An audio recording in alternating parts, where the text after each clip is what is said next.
hesitation, we must proceed to offer every prayer to Chukwu Okike Abiyama, who resided in heaven.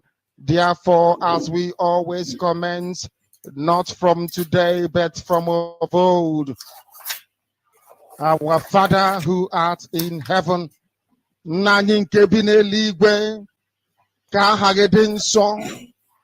that your name may be hallowed by men, that we may bow at the mention of it, that we may offer every glory unto thee, that we may offer you every adoration and adulation, because there is none like thee. You fight our battles for us. Every blessed day you demonstrate through your kindness and your everlasting mercy that you are our Lord, our God, and our Creator. This evening we offer these your children unto thee. All over this very planet that you created, they are listening across the entire 24 time zones on this very planet where they inhabit. They are listening to your gospel this very evening, this gospel of redemption, a gospel of hope, a gospel of restoration, a gospel of renewal, this very gospel of freedom, this very gospel of emancipation, as only you ordained that this very gospel must be preached, that mankind may be set free from the eternal damnation of the creation of the British. My goodness me, I want to remain in the spirit, because we must worship heaven. We answer your name, O Lord of hosts. Everything about us is designed to offer glory unto thee. We have atoned for our sins last year. This very year we have not only atoned for our sins, we have spilled, we have shed blood, they have shed our blood. We have let our sacrifice be made unto thee. Even on the 30th of August, as we are being felled by the bullets of the enemy, by the workers of iniquity and of darkness, we remain very strong today to beckon upon thee, to ask you for your mercy and for your grace, to ensure that your kingdom is restored upon the face of the earth, that you can bring your healing hand to bear upon the life of those of them that you created for one singular purpose, and that purpose alone, which is to worship you in truth and in every honesty. Is there any way that we have erred? Is there any way that our ancestors may have sinned? We confess before a congregation of the whole of humanity to ask you, O Lord of hosts, to have mercy upon us. You must have mercy upon us. We have suffered enough. We have been subjugated enough. We have been tortured enough. We have been imprisoned enough. We did not do these people anything. Our only crime is to answer your name. Our only crime is to be born your children. Our only crime is to excel at everything that we place our hands into. Our only crime is to exhibit your glory and your blessing, which manifestedly is upon our lives every blessed day. That is why they want to kill us. That is why the British want to join those of them who don't know you to destroy your creation and your inheritance. You not allow shame to befall your name. You will not allow the enemies to triumph over the lives of your children, because you created us to exist, to worship, to honor, and to praise you. That is exactly what we are going to do when this Biafra comes. It will come in truth and in every honesty, because we remain every blessed day, whiter than white and whiter than snow. Is there any way that we have sinned that you cannot forgive us our trespasses, to enable us to fulfill your own word, which was spoken thousands of years ago, that instead of what you promised not to come to pass, that heaven and earth will cease to exist? You opened your mouth to bless mankind to the coming of Yahweh Yeshua, who came here and said, let your kingdom come on earth as it is in heaven. Those words can never be in vain, because they are anchored upon your holiness and your magnificence.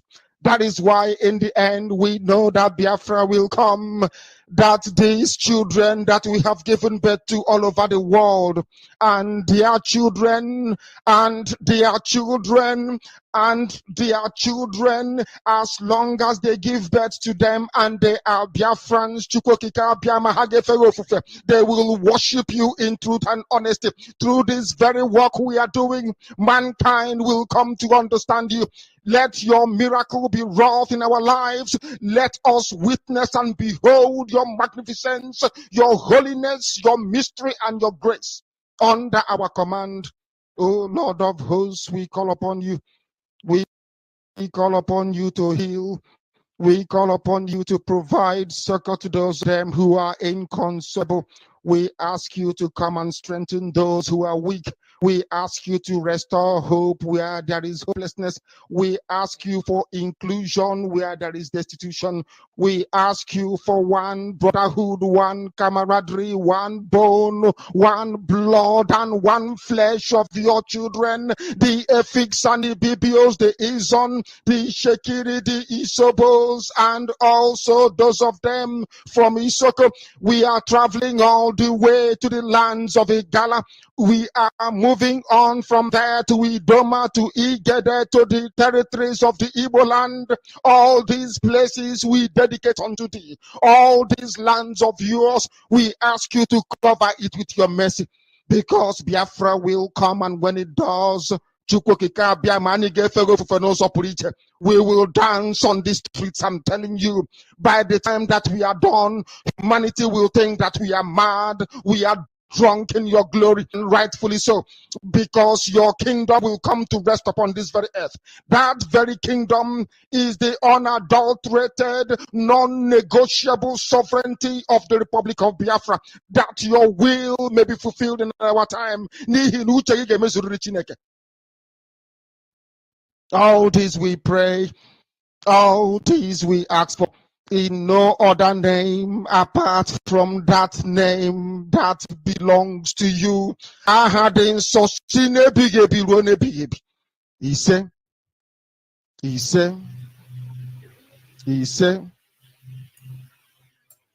said, welcome to the program.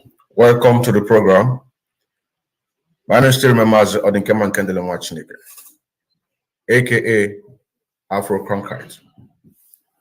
The very basic of our topic today is about the existence of jihadists in Biafraland, because they are there. And with the exposition that we did yesterday, and also more connection with the international support, supporting the damnable Zoological Republic of Nigeria in order to keep us on this abject poverty, to Islamize us and to Fulanize us. That is exactly what we're here to do. When you look your screen, you're going to see the very topic that we have today, the existence of jihadists in Biafraland, the United Nations Human Rights Group on arbitrary detention demands unconditional release of MNK. Now, these very two topics, this is what we're here to do, and to try to see how we can be able to make meaning of it, and also to see how we can be able to educate our people the more, so that whatever anybody is doing in the favor of this great movement, that he or she can be able to do that. But Morosha, those things are going to come from these United Nations reports. But before we go on, I want us to just take a look of what we did yesterday. What we did yesterday, Morosha, the article that says the Boko Haram are the government boys. This is a confirmation that the jihadists are in our land. So we're going to just take a quick look at this, and then go through it so that we can be able to build our very foundation of what we're there to do today. Here it says that they consider Boko Haram terrorists as government boys, as their supreme said, that their duty is to curb them, not to harm them. And this said by the Nigerian soldier, Nigerian soldiers also. That is number one confirmation that indeed jihadists is in our land. This exposition is for the world. I don't know who is going to watch this program, but this is exactly the report that is coming from Biafraland in the old eastern Nigeria, the people who are demanding for self-determination from the Nigerian government, which we refer as the zoo Nigeria. And this very news was on the 22nd of July, 2022. You can see it here, 22nd of July, 2022. That is to say that just barely 2 days ago that this news was reported in one of the media of the Nigerian government. One of the media of the Nigerian government. In other words, it's fresh.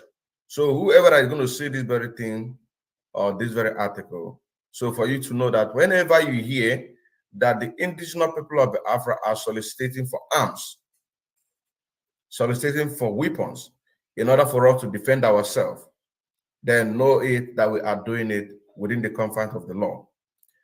And here the news went out to say that the soldiers said they have been ordered not to harm the terrorist caught, and that sadly, some of the terrorist caught escaped justice at the end of the day. Now moving forward, so these are the image of the Nigerian army. The image of Nigerian army that with all these sophisticated weapons that are given to them by the Nigerian government, they are not allowed to use it to arm any Boko Haram member, rather to catch them. Now here, going forward, here it says, Nigerian soldier who happened to be one of the soldiers fighting in the ongoing counter-insurgency operation in the Northeast has made some revelation according to Sahara Reporter. So you also go to the Sahara Reporter, you're also going to see that this very news, it is actually what it is. It is actually what it is. So there's no mixing words on this very article that, yes, indeed, there is insurgency. There are terrorists in Biafraland, the old eastern region of the Nigeria, which we refer as the zoo Nigeria. Now, going forward, he said, his fighters have claimed the, okay, let me start from here. The soldier expressed sadness over the recent attack on Kuje prison. Kuje prison is one of the prisons in the Federal Capital Territory in Abuja, where they keep prisoners and the Boko Haram captured. So this is exactly what this soldier is referring to, that the soldier expressed sadness over the recent attack on Kuje prison, during which hundreds of inmates, including Boko Haram terrorists, escaped.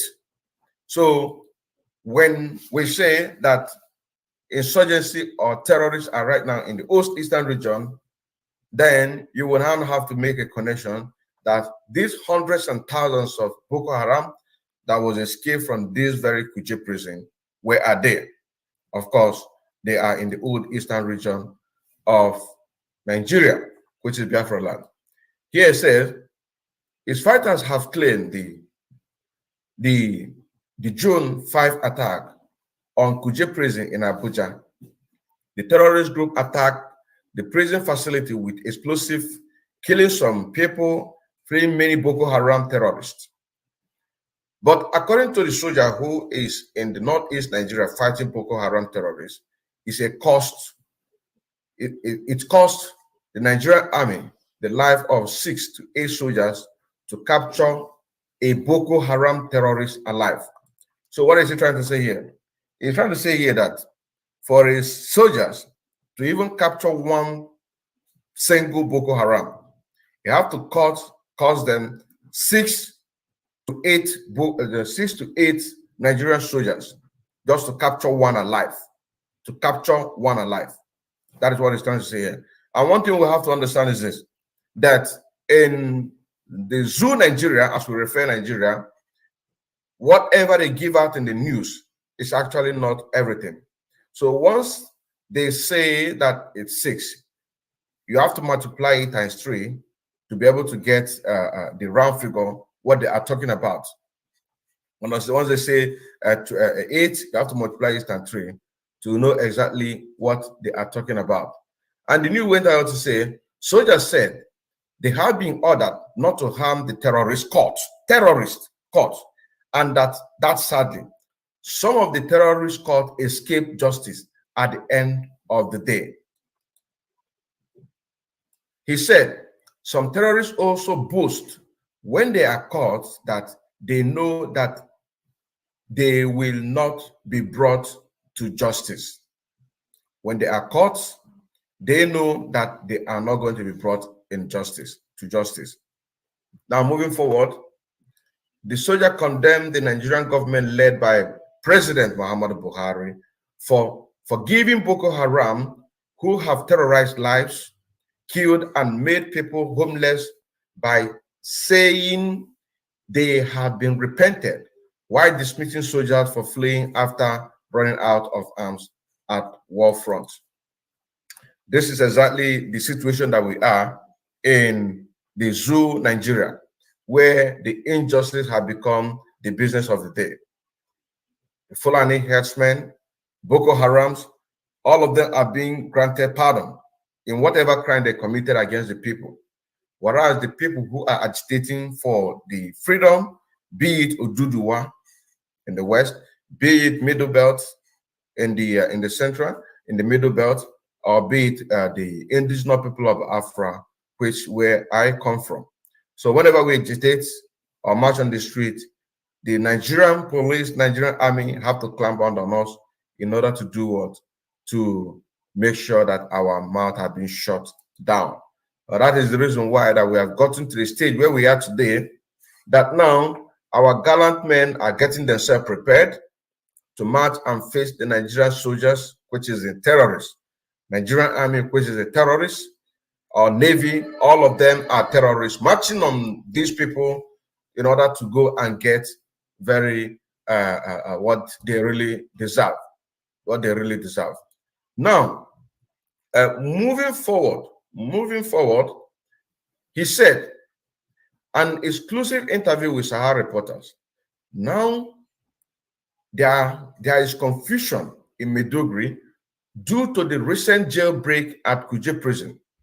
It will take the life of 6 to 8 soldiers to capture a single Boko Haram alive, face to face. And before they take such Boko Haram member to Abuja, he must be a high-profile terrorist. If not, the Boko Haram will be kept in Maiduguri Barrack, Gadrum. But look at what happened. Just overnight, these people launched an attack, spent over 2 to 3 hours, and videoed everything without any single military response. So this is a lamentation.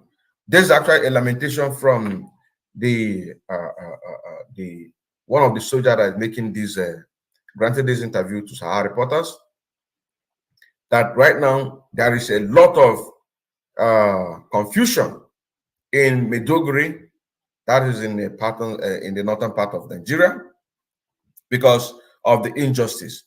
The Boko Haram are killing the Nigerian soldiers. Nigerian soldiers want to kill them in order to save their one Nigeria. But then the question that we're asking these people, if you are from the old eastern region, if you're from the west or the middle belt, what are you still doing there? That is a question. It takes a life of 6 to 8 soldiers to capture a single Boko Haram. That is a suicide mission. Why can't you take those guns and go to your place, organize yourself? Organize yourself so that you can be able to fight this very government that is killing everybody, granting Boko Haram Fulani herdsmen pardon. That they are even boasting that even if you catch them, nothing is going to happen to them. So what are you still doing there? So that we will know that everybody who is there is nobody but terrorists. Because, but if you mix yourself because of how much they are giving to you, you are wasting your time. Because at the end, they are still going to launch attack in your villages, kill your parents, kill your mother, kill your sibling, kill your villagers, and occupy that very place. So the best thing that you can do is to organize yourself, take whatever that you can, and do what? And find a way to fight the Nigerian government. Because you people can't just be there thinking that the Zoo Nigerian government are going to do anything. That is stupid. They are not going to do anything. They are not going to. They are, even the guns that they are acquiring from all over the world, borrowing money from here and there. What are they using this money for? They are using it in order to do what? To sponsor, to arm these Boko Haram Fulani herdsmen. The more to come to your villages. So it will be very, very stupid and foolish to serve a country that does not have any value for you or for your family. Go to the all across the country of the Zoo Nigeria.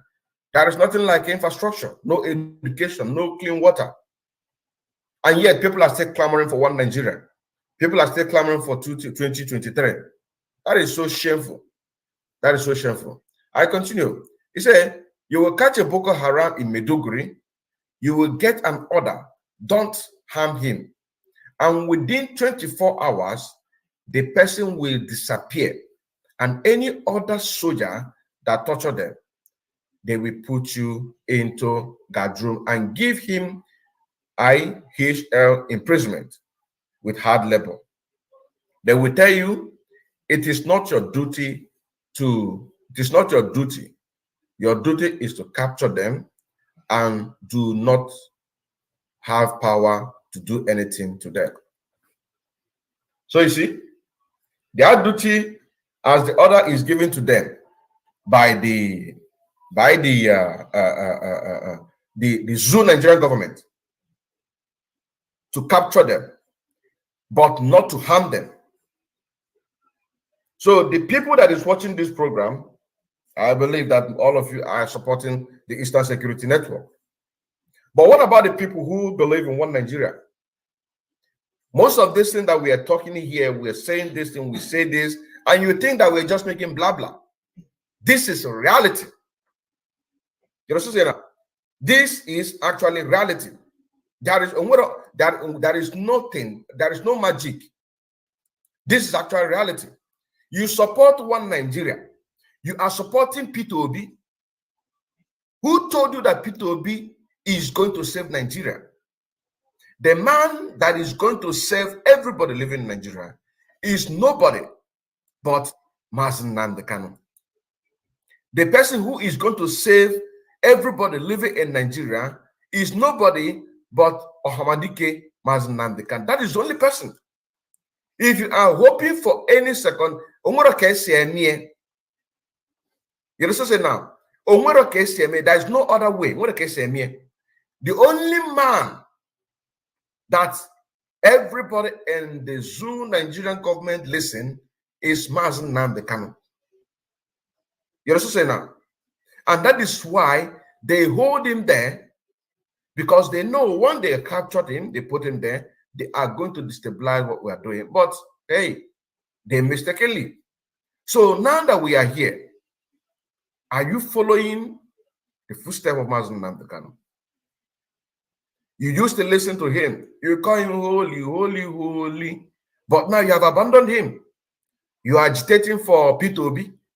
You are agitating for New Nigeria. But the very man who have given all, he lost his father in this struggle. He lost his mother in this struggle. He lost his cousin in this struggle. Other people lost, but the man who started this struggle from the beginning up until this day, right now he is in the SS dungeon for over 1 year. And people are talking about P2B. Who told you that something that Goodluck Ebele Jonathan, during his tenure as a president, what he cannot do at that time, when he had the power to challenge whosoever that challenged him, for not allowing him to do what he's supposed to do. As a president, who else do you think that is going to do that? Of course, nobody. That is why we're letting you to know that the only way is to support this great movement. He said, the sad news now is that upon the loss of soldiers and equipment, thinking government will do everything to bring these terrorists to book and do the needful.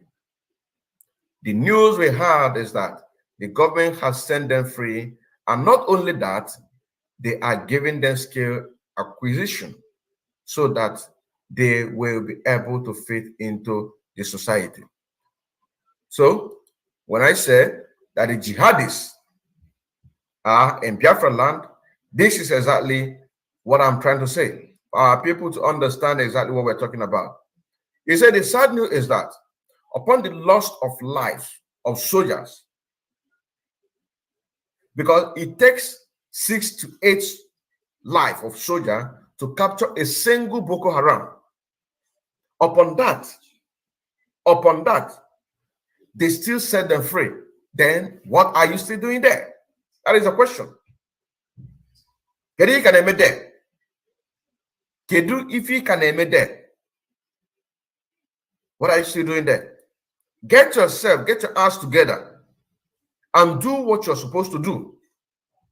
You also say now, do what you're supposed to do. Do not hope on anybody. That is why I don't allow myself to be deceived by anybody. I don't allow myself to be deceived. That is why I am consistent and determined on what I'm doing. I don't allow to, because we have our common sense. If something is not working right, you should know. As a Nigerian army, and you are from any part of the country, you know that this is not working right. What are you doing there? After the loss of lives of soldiers for capturing one single Boko Haram, yet their person will be set free. So what are you doing? What are you doing? Now, I want to say that Boko Haram has been terrorizing the town, making people homeless, making people lose lives and property.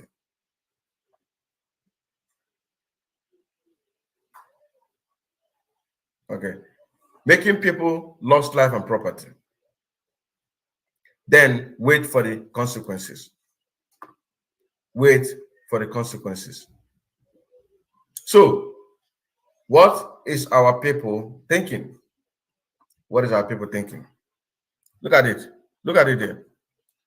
So, Boko Haram, who has been terrorizing the town, making people homeless, making people lose lives and property, and the government is saying they are being repented. They are being repented. This is what they said. They are being repented, destroying people's property, making life miserable, and yet the government say that they have repented.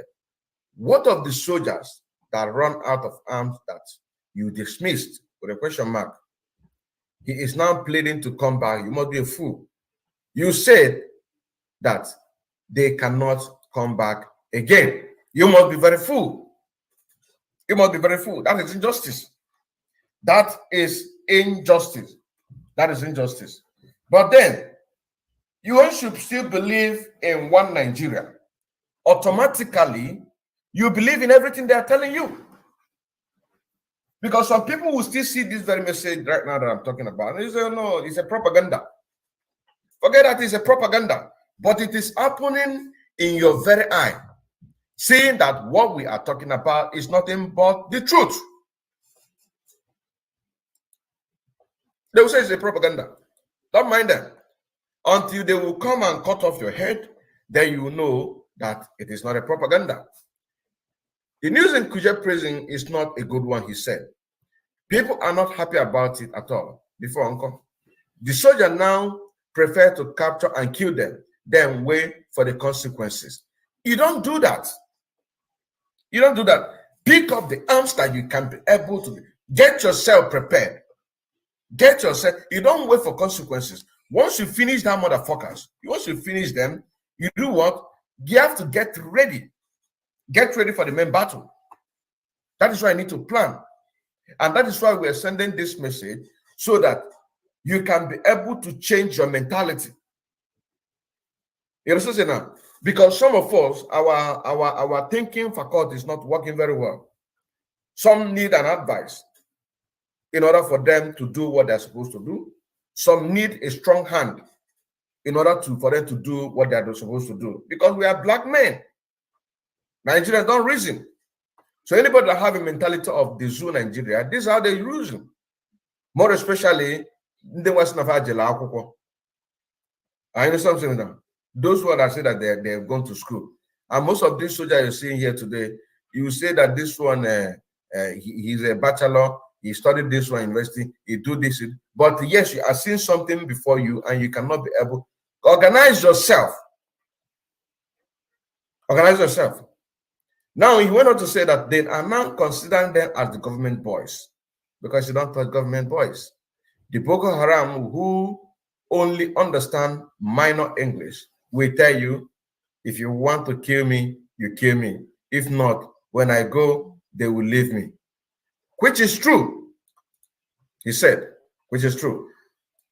So, the war is meant for the general to enjoy, not for the list of soldiers. You don't have mind to talk, and when you do, you are in trouble. Even though you leave this country, they will still track you, except you will not use handset. Even our allowances, they keep sliding from it, including station allowances ahead. Now, you don't run away. A soldier don't run away from the battlefield. A soldier, as long as you are fighting a just cause, you know what I'm saying now? As long as you are fighting a just cause, you don't run away from a battlefield. That is the truth. You don't run away from the battlefield, because running away from the battlefield means that you are a coward.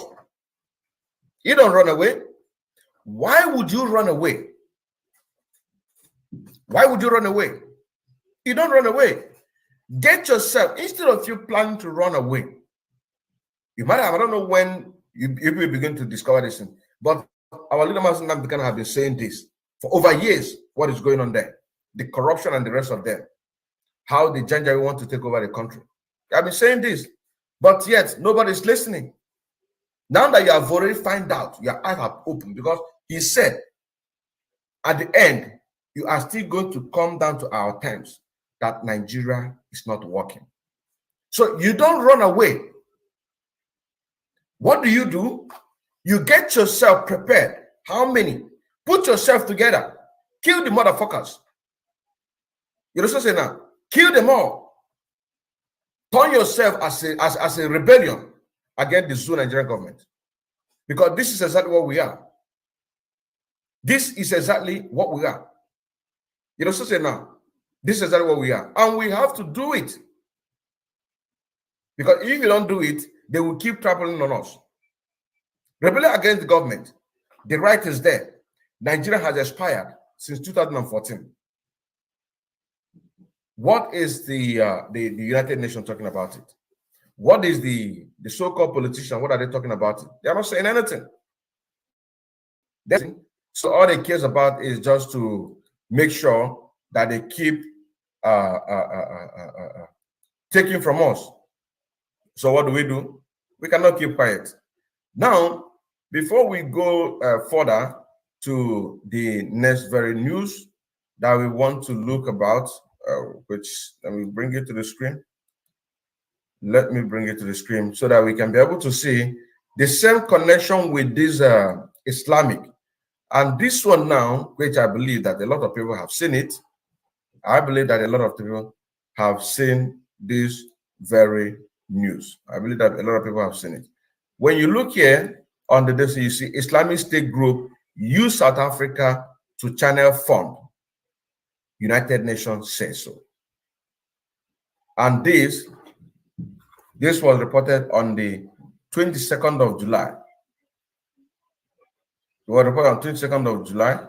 Look at it again. Look at it here. 22nd of July. Is it? 22nd of July was reported. It was reported 22nd of July.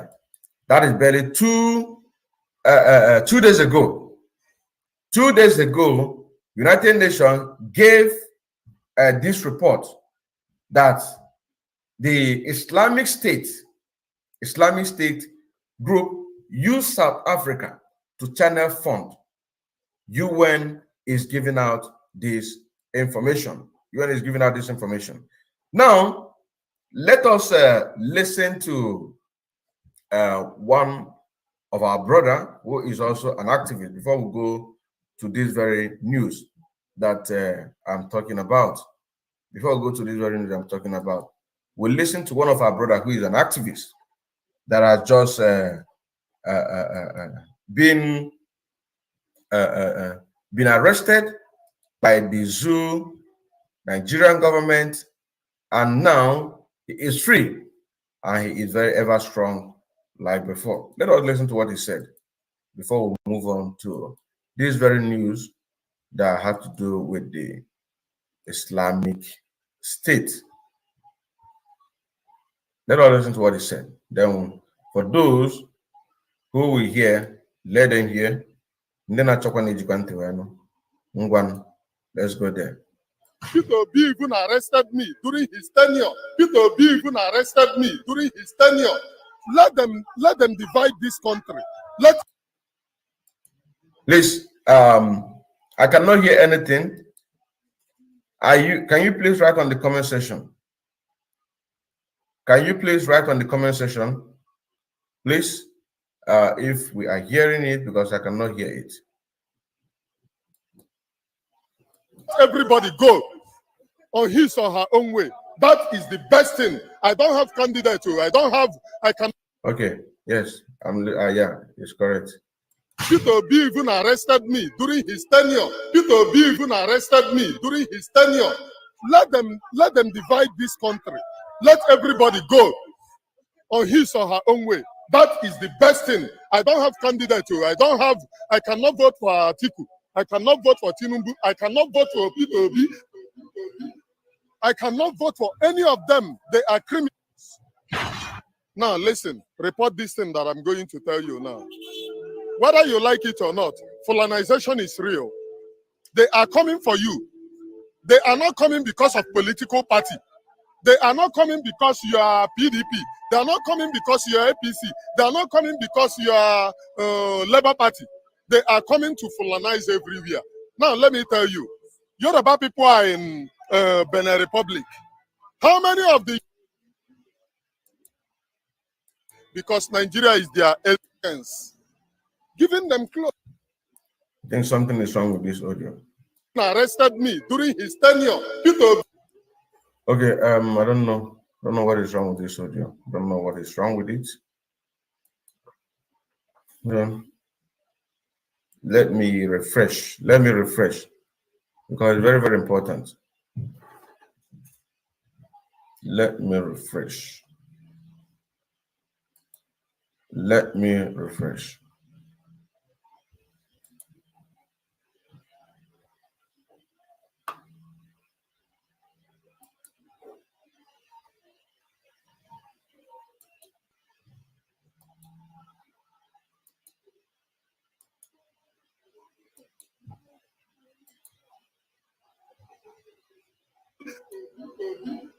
I cannot vote for any of them. They are criminals. Now, listen, report this thing that I'm going to tell you now. Whether you like it or not, Fulanization is real. They are coming for you. They are not coming because of political party. They are not coming because you are PDP. They are not coming because you are APC. They are not coming because you are Labour Party. They are coming to Fulanize everywhere. Now, let me tell you, Yoruba people are in Benin Republic. How many of the Yorubas have bring them? Oh, come to Nigeria and live because you are Yoruba. Igbo people are in waiting they call it Equatorial Guinea, indigenous Igbo people. How many Igbos have gone there to tell them, oh, come and live in Nigeria because we are Igbo? But Fulanis went all the way, calling all the Fulani from every country to come and live in Nigeria because Nigeria is their estate. Fulanization of Nigeria is real. They are not doing it because you are Muslim. They are not doing it because you are Christian. They are doing it because they believe that Nigeria is the estate of their grandfather. Let me clear my stand. I don't have a candidate for any election. I cannot vote for Tinubu. I cannot vote for Atiku. I cannot vote for Peter Obi.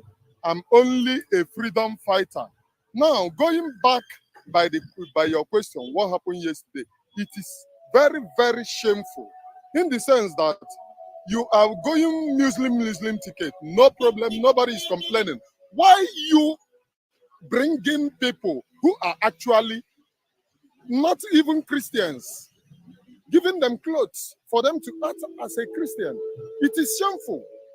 It only shows one thing, that Nigeria, entire Nigeria is a scam. And it only shows another thing, that the foundation of Nigeria have rotten. Because if the foundation of Nigeria is not yet rotten, Muslim ticket, nobody is complaining. Then you went and brought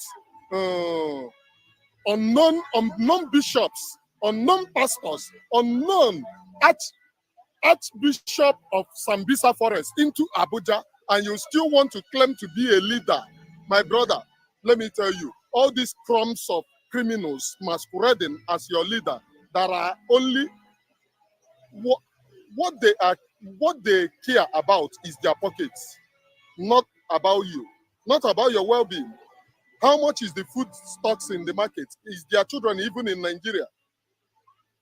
They spend your money, they eat your money, their children are schooling overseas, and they are getting to become your president. I totally condemn what happened yesterday. It is shameful. And if you have brain, you protested for NSAS, and people, they shoot you, they kill you. And this same people is coming back to protest that they want to become president, and you still. If you have brain, say, let them divide this country. Let everybody go on his or her own way. That is the best thing. I don't have candidate. I cannot vote for Atiku. I cannot vote for Tinubu. I cannot vote for Peter Obi. Peter Obi even arrested me during his tenure. I cannot vote for any of them. They are criminals. Thank you. Sorry, excuse me. You said Peter Obi arrested you. Why? Yes. During Peter Obi tenure, I was a freedom fighter. I was the young guy arrested at Impipa. During the invasion of Impipa, they killed and massacred the innocent people. That happened August 4th, 2006, during the military invasion.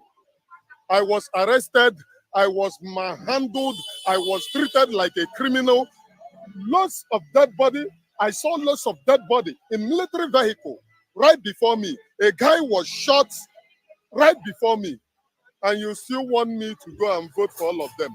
What I, Emmanuel, is asking Nigerians for is to ask and go to the street to protest that this government is over. Let them reshuffle the government. Let them share the country. Let everyone. Sorry, excuse me. Where did this happen and how did we get out of it? During that time, it was horror. When they arrest you, some of them are still in the prison now. Some of the people since 2000, one of the noticeable one is the one that they released. It's all over in the news now. They won in court after 15 years in detention. It's all over in the news. They won in the court. They were arrested just like as they arrested me. So, Was miracle. I don't have to go to details of what happened, but I'm here now to answer your questions. But a lot of my friends are dead. A lot of them died. Young, promising people died because they won their freedom. Freedom fighters. This is a life, this one, life witness. You can see the grievances. Let's continue. Let's continue. So, are you saying you are from Anambra State? No, I was born and brought up in Anambra State. I'm from Imo State.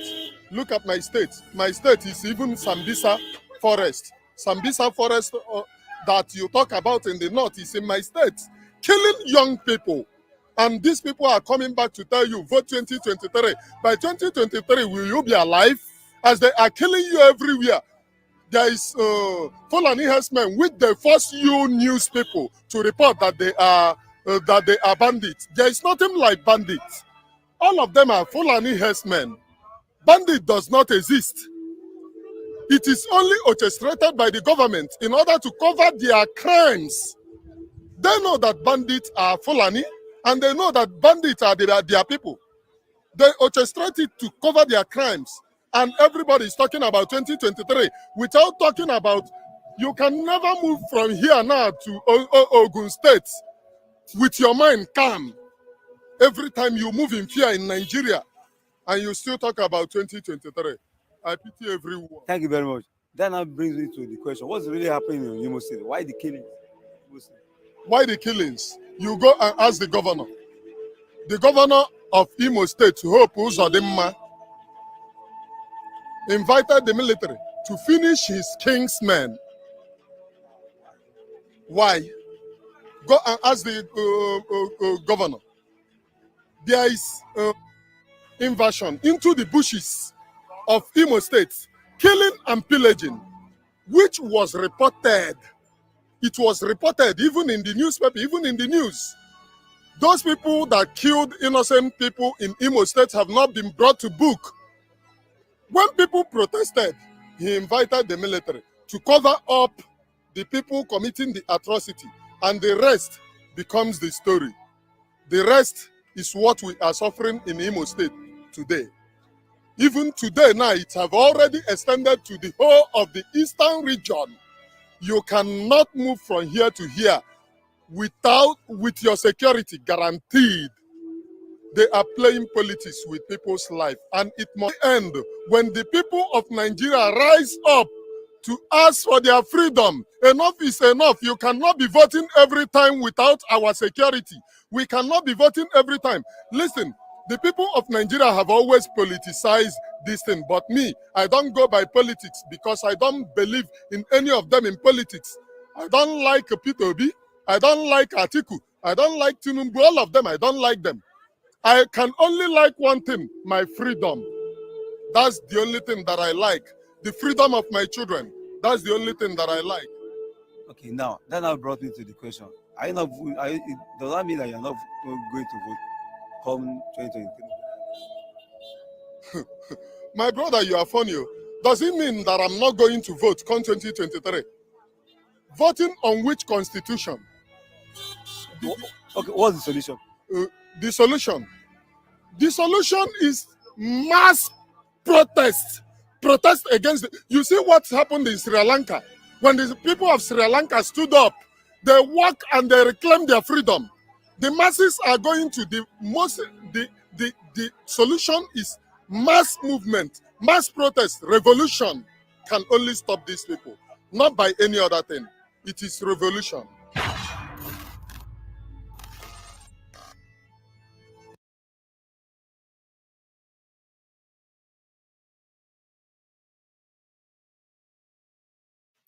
You have said it all without mixing any words.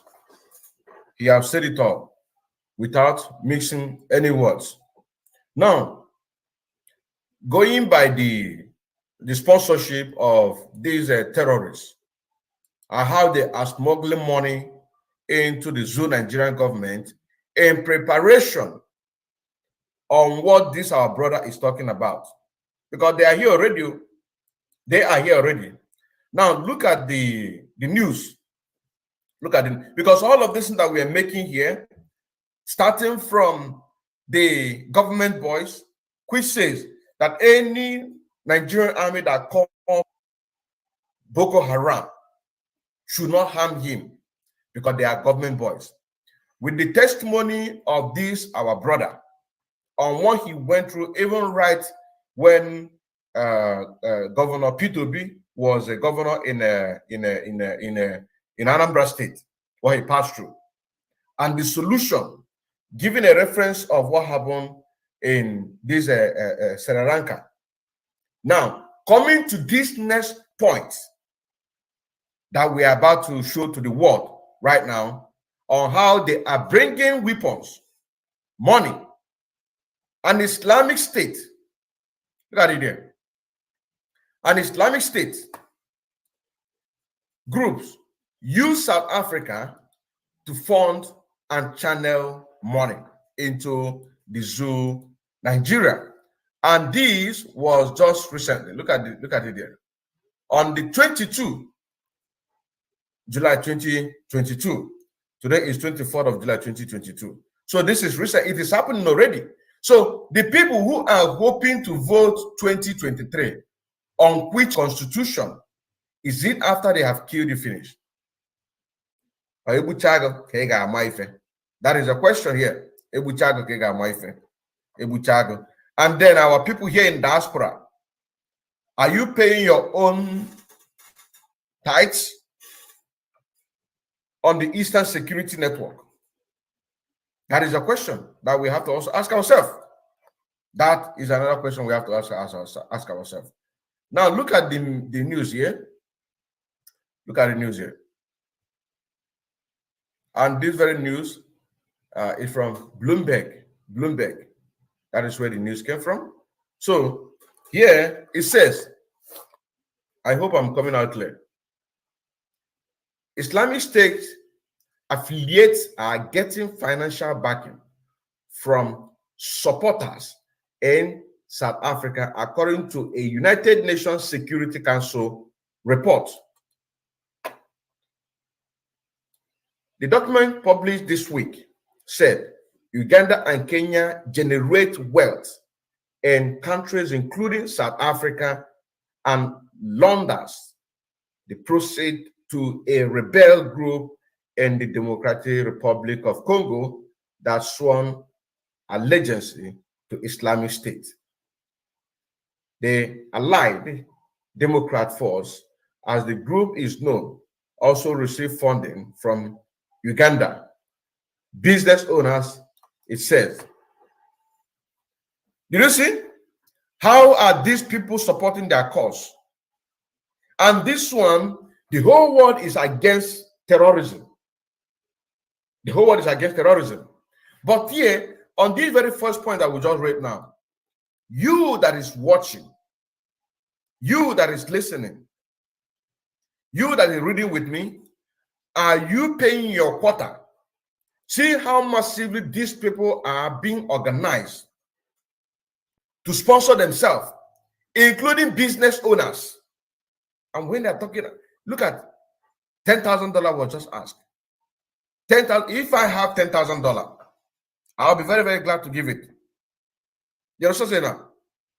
Because whatever I do, I give it 100%, unless if my mind is not on that thing. And that is why I made a speech. One of the speeches I made recently. And I said that now that we are in charge,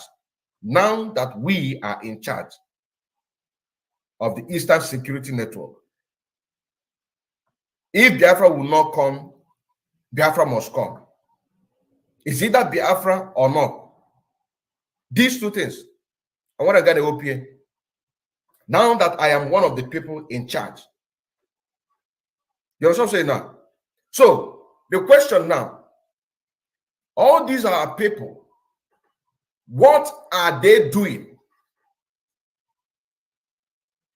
You have all this money. What are you doing with the money? These people are sponsoring their cause.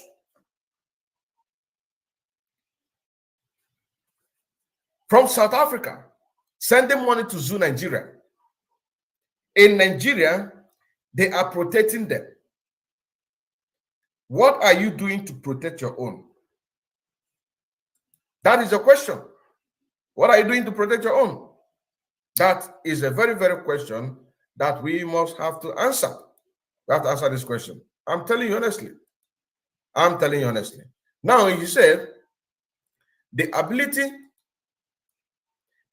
of Islamic State leadership to direct and maintain control over funding flows funding flows. Look at this. They are not talking about a fund that will be sent and then stop. But he said they want to maintain control over funding flows. Look at it there. Let me make it bold. Let me make it bold here. Funding flows. They want to maintain funding flows. They want funds to be flowing. They want to maintain it constantly. Constantly. Come on, $100. If you go to the group where there is 100 men, 1,000 men and women, you can't even find up to 200 or 300 there. And you are sitting back. You are sitting back. Let them do. By the time that you see that things are getting matured, then you begin to jump in. You begin to find your way to jump in. Where you belong. Can we see that you are one of the people that fought for the struggle? But this is the time. Just like when Nnamdi Kanu came to United States of America, for people in America to support him and hunting in a wanyanana.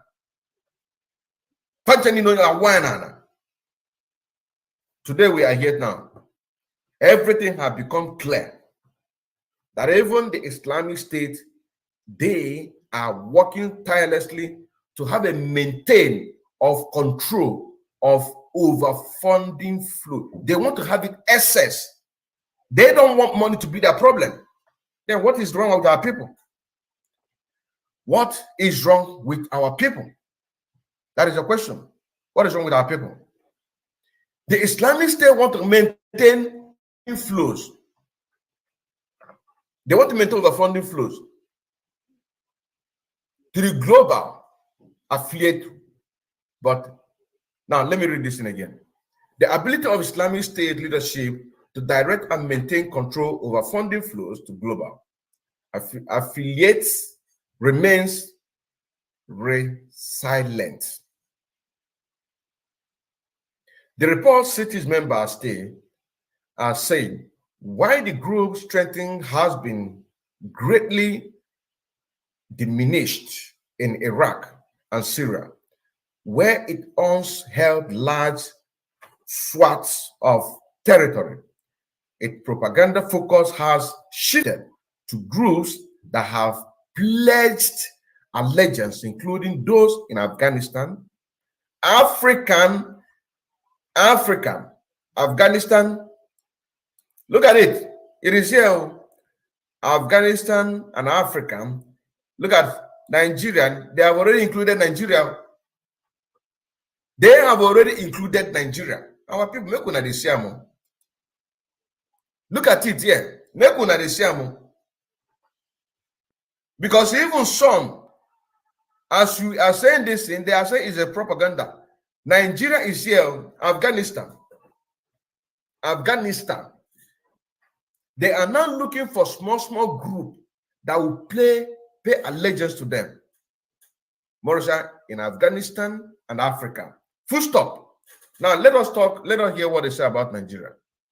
Let us hear what they say about the Damnable Zoological Republic of Nigeria. Let us see what they say about Nigeria.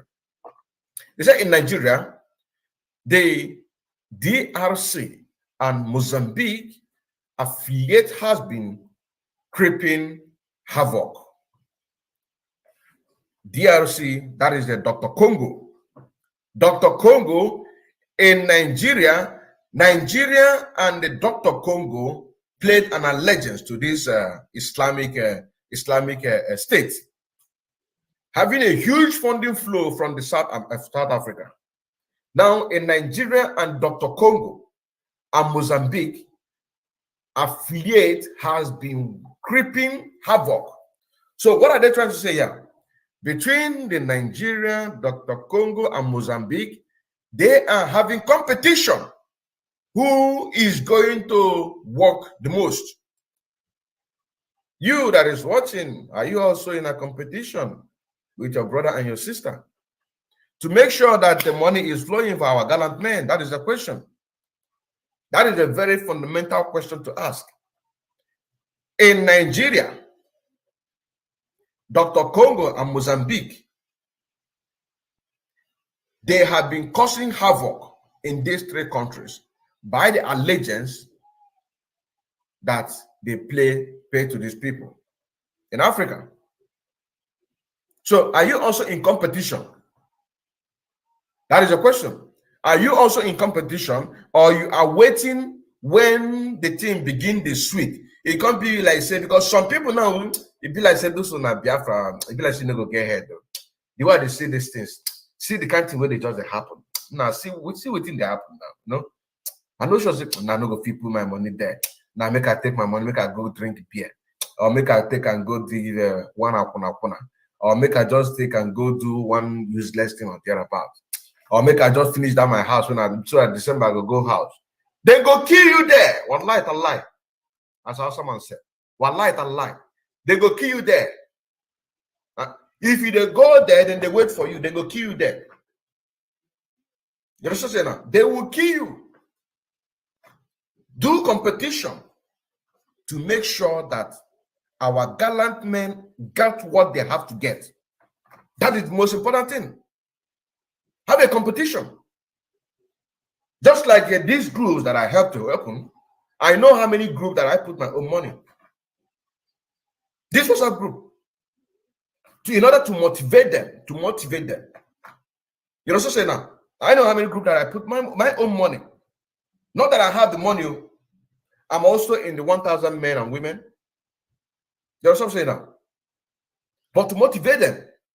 Because I love when you see that this thing is a thing that you know that this is going to come. There's no two ways about it. There is so much hope. You keep your hope focused. Do not divert. Do not divert your attention or your hope. It be like this, no go get ahead though. It be like you make and get ahead. You know, be human being. It be like you not go get ahead though. You make and make it get ahead. Look at. They have control almost in the whole of Africa. But where they are causing havoc, Nigeria is number one. Look at it here. Dr. Congo, and Mozambique. These three people. Now, when you check in the terrorist decks, maybe Nigeria is number one or number two. So what am I trying to say here? Start a competition. Any couple that you put there, if you have the money, you do what? You put it there. You're just saying that. If you have the money, put it there. No matter how much you have. If you have 10,000, join. Call me. If you have 5,000, call me. Pay. Send it to me. I will send it to Umwada. You know what I'm saying now? So let us begin to do something. Let us begin to do something and have a competition. A positive competition. A positive competition. You know what I'm saying now? So that we can be able to achieve what we have to achieve. Look at what it says here. It said the IC leadership direct transaction involve global affiliates. The recipients include 8 branches in Afghanistan. According to the report, funding to African affiliate goes through the group's office in Somalia. Did you see the network? Did you see the network? When a member state highlighted the emerging importance of South Africa in facilitating transfer of funds from IC leadership to affiliate on the continent, the UN said the monitoring team is aware of several large transactions totaling more than $1 million. Now here it says, U.S. sanctions. The U.S. sanctions. The U.S. in March sanctioned 4 people living in South Africa, accusing them of exploiting the country's financial system to facilitate funding for ICC branches and network across Africa. It said The UN monitoring team continued to receive reports that IC and its rival Al-Qaeda are using cryptocurrencies to solicit donations and support activities. The Somalian-based Al-Qaeda's most powerful African affiliate has $24 million available annual for spending on weapons and explosives. According to the report, the group earned between $50 million and $100 million, it said. Full stop. Look at it. This is it. So what are we now talking about? Can you find it? What are we talking about? What are we talking about? That there is insurgency in our land right now as we speak. They are everywhere. Army have come out to say that the Boko Haram are government boys. They don't touch them. It takes the life of 6 to 8 to catch one person. And at the end, they are going to leave them. At the end, they are going to leave them. So this has now become a concern that our people really need to wake up. The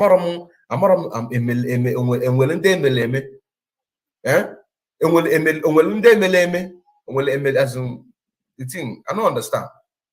I don't understand. So it gives a concern that our people really need to wake up. Need to put your money where it's supposed to be. You know what I'm saying now? You need to put your money where it's supposed to be. You really need to put your money where it's supposed to be.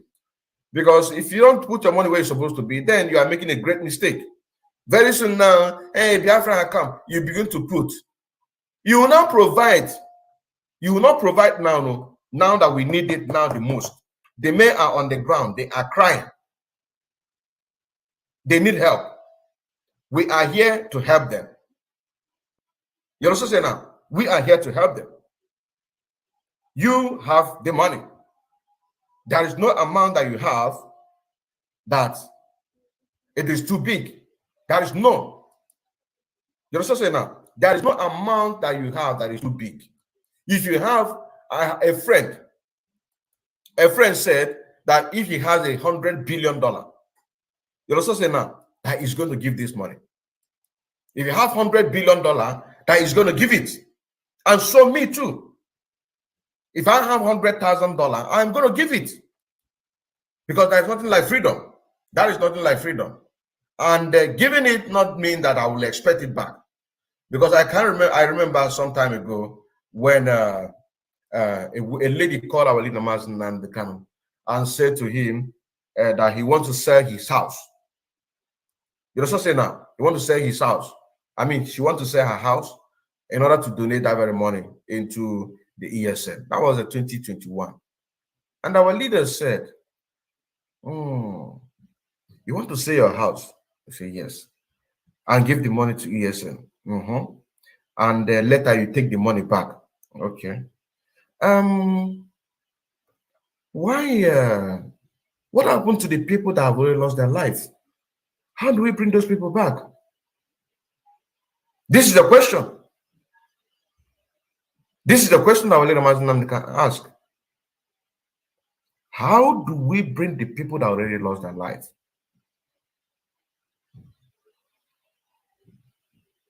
You also say now. So that is why I said that a friend said, if you have 100 billion, that is going to give it without even requesting it back. That is why I'm making this connection. And me too. That is why anywhere that I see progress, or anywhere that I see there is no progress, I took my head there to make sure that there is progress there. This is me for you. Anywhere that is no progress, I took my head. I don't believe in being on top of what another person has built. You know what I'm saying now? Like here in the Western world, we are here and I just relax. We have water, we have electricity and everything there. No, we have our own back home. We need to put this together. We need to put this together.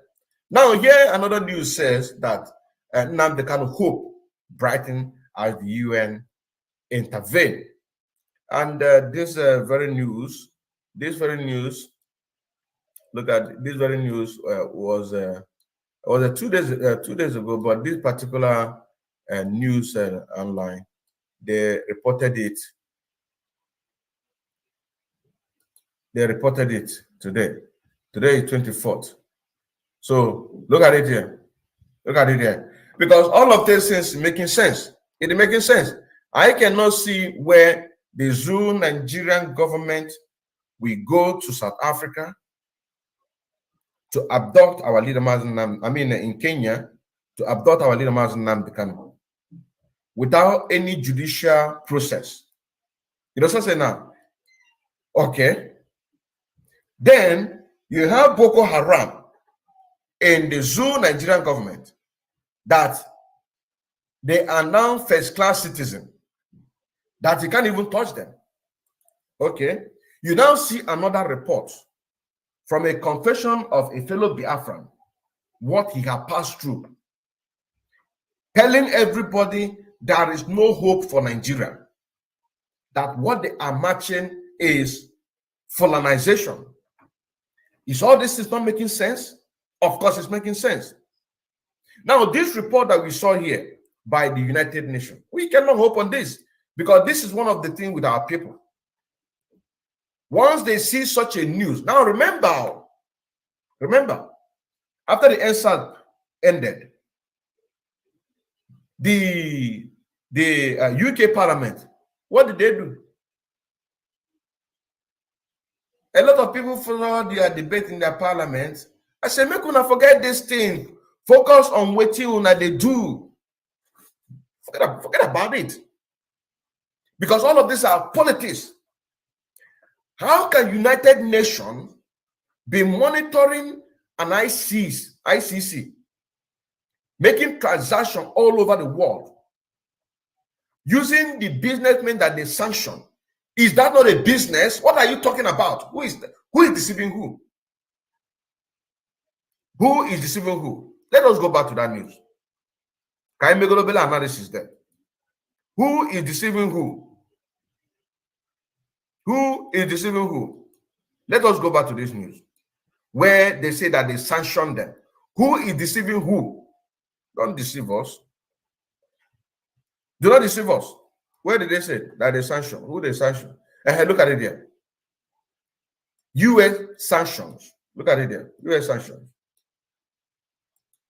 They say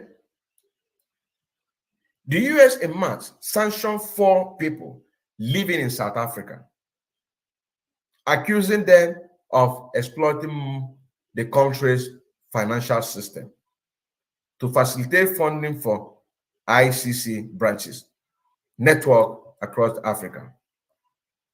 In March, they sanctioned them. Now, the United Nations have been monitoring this group from South Africa. I don't know how long. They are very much aware.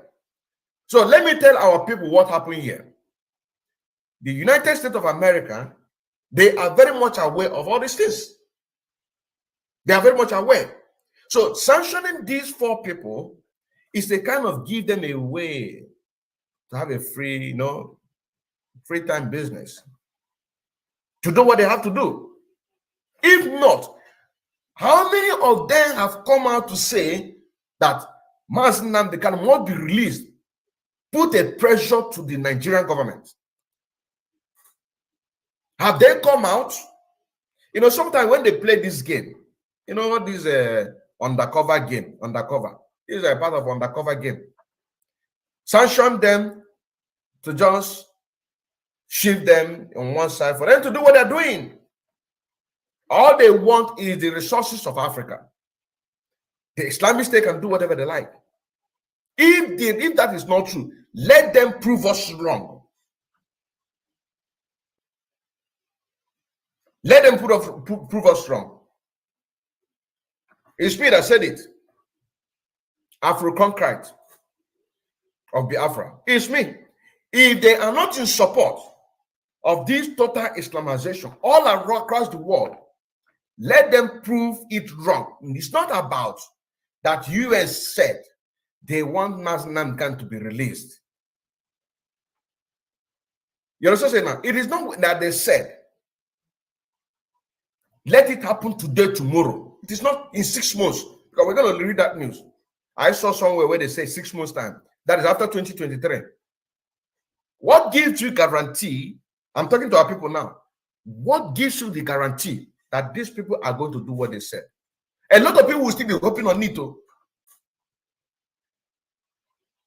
You can never get your freedom unless you ask for it. Our leader, Nnamdi Kanu, he has all around the world. Somebody told him a better truth. If you want your freedom, you do what you have to do. So if you that is watching me, you are not contributing financially into the Eastern Security Network, then you are doing yourself. I must tell you, you must be a very fool. A big fool that allowed himself. You allowed your father's house to be taken by a stranger. You allow your father's compound to be taken by a stranger. If you are watching me right now, or you are going to watch this program later, and you are not participating in supporting the Eastern Security Network, you must be a fool at this particular moment. You must be a fool. If you are supporting one Nigeria and you are watching me, Nigeria will happen to you. Look at how the terrorist organization are organizing themselves. And as they are protecting them in Nigeria, as we just heard the news that we read, you don't touch them. They are government boys. So also they are protecting them in Uganda. I mean, what is it? In Dr. Congo and Mozambique, according to what we just read now. So also they are protecting them. So they can kill you, kill your mother, kill your father, kill your cousin, wipe up your whole village, but you don't have any right to touch them. Even the military, they are still going to wipe all of you out as long as you are not their member. They are all going to wipe you out all. So it is about making sure that the whole of Africa is under Islamization. So sanctioning for people is to give them a way to do their illegal business. Because according to the UN have been monitoring them, making donations 24 to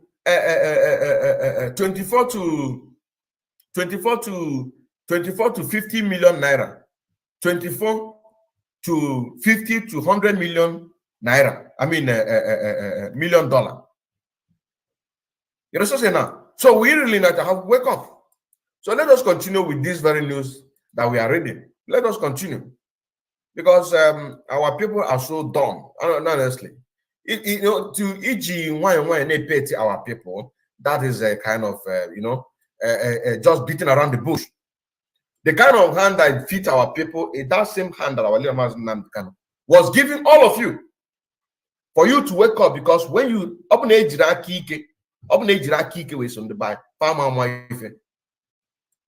I'm telling you honestly,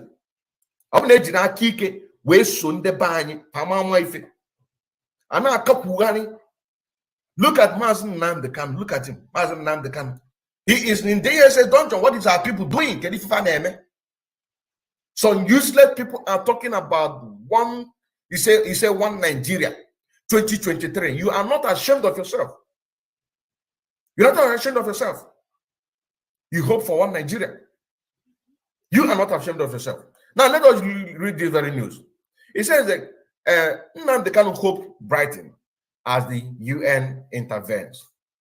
And let us hear what I'm telling our people, those people who are already contributing. We keep on doing what we have to do. Now look at the point here. Look at the point here. It says, look at the point. This 3 point is what we are going to see by the time after reading this very news. Look at it. Look at it. So it says, the global body insists, the global body indicts Nigeria, Kenya over IPOB leaders' rendition orders federal government to release him within 6 months, pay compensation, demands punishment of officers responsible for his torture, rights abuse. This is what they wrote. But let us also remember that this kind of game was played during the NSAS. Let us all remember this, that this kind of game was played during NSAS and nothing happened. Nothing happened. Nothing happened. During NSAS, this kind of game was played. So do not be deceived. Let your eye be on the ball. Now, it says, the United Nations through the UN Human Rights Council Working Group on Arbitrary Detention has asked the Nigerian government to immediately release the leader of the indigenous people of Biafra, IPOB, Nnamdi Kanu. Unconditional release, unconditional, and pay him adequate compensation for the arbitrary infringement of his fundamental human rights. Now, these are the things that the lead council are being asked. Okay. Now, let me just leave this one. Let me just read the news. So the UN body also indicted the government of Nigeria and Kenya with his arrests, extraordinary rendition, torture, and continued incarceration without a trial. The UN body also advised that those responsible for torturing Kanu be held accountable and punished, and it instructed the federal government to submit a report details its opinion on the matter and the action it has been taken to implement all of the recommendations within 6 months of receiving them. Now, going forward, because we must continue. Now, it says,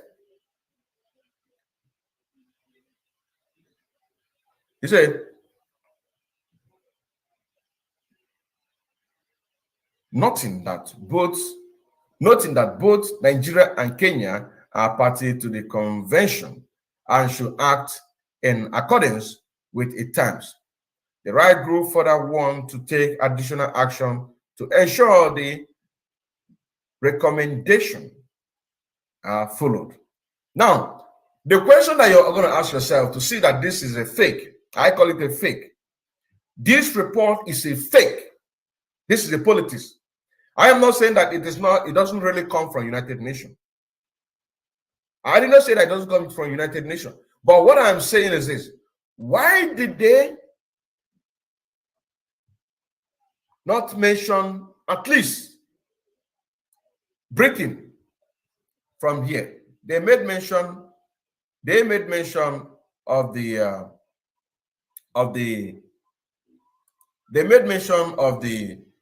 Nigeria and Kenya are party to the convention and should act in it. Why didn't they put United Kingdom? That is the question. Why didn't they put United Kingdom? Is Caroline no day there? Why didn't they? Is Caroline, was she not there? Was she not the one facilitating for all this thing that is going on? Why is she not? Why is Britain not mentioned? So for our people to know that this is, a lot of people will be, and the bloggers will carry it too. Bloggers will carry it, because once the bloggers saw this kind of news, you also say now, what do? They will pick it, make it sweet, and all these our old women in the village, once they hear it and someone analyze it, that's not gonna happen now in 6 months' time. But if such a program like this can be able to go viral, as those blogs, we can be able to match them hand to hand.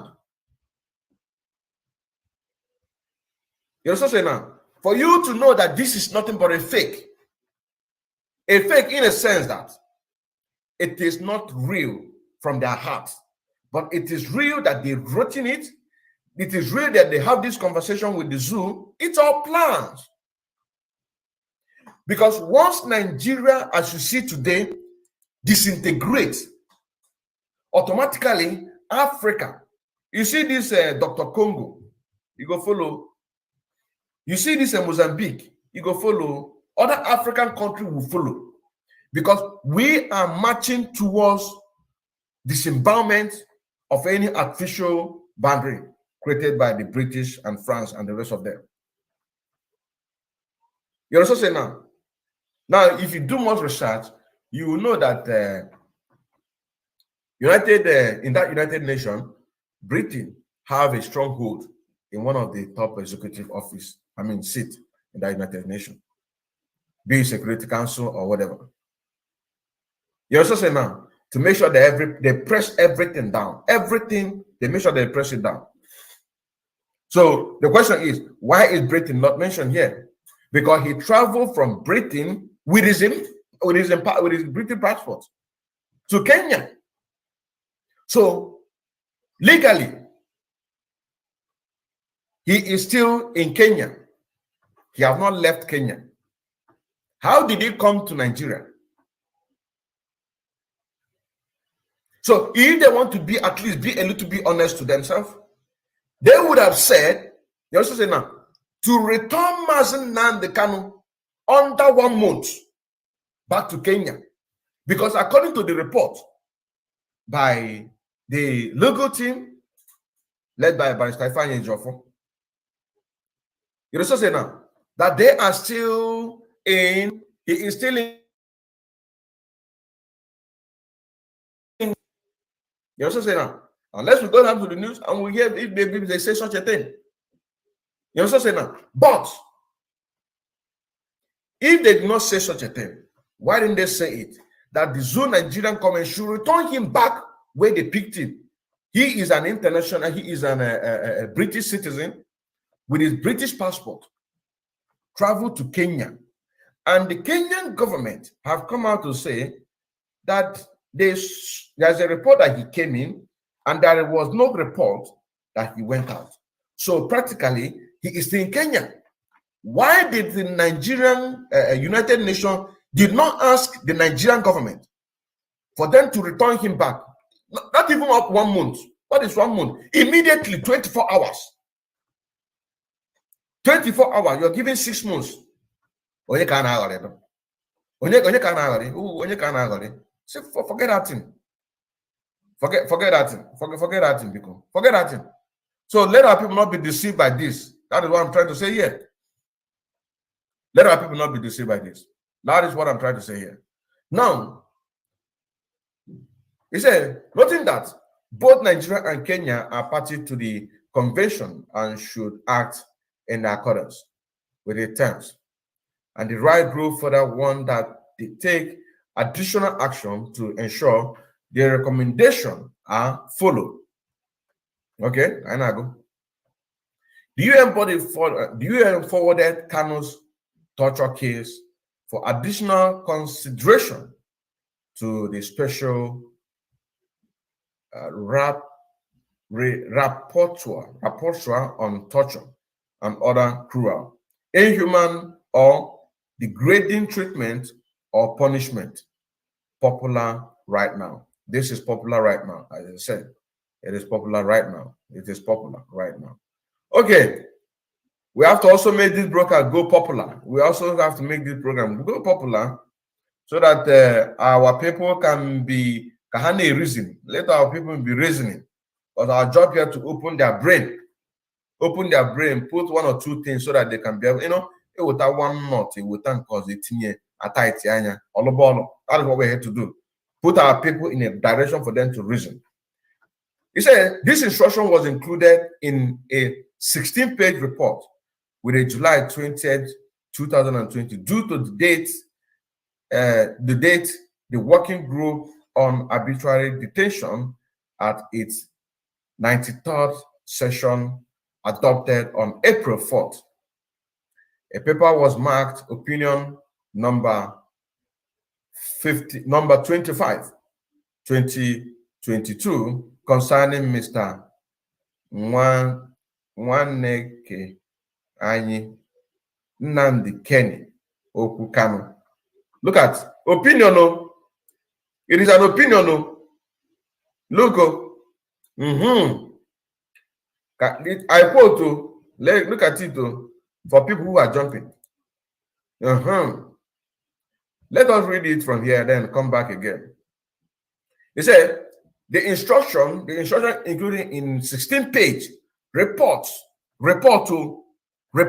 with a July 20th, 2022, due to the date that the working group on arbitrary detention at its 93rd session adopted on April 4th. Full stop.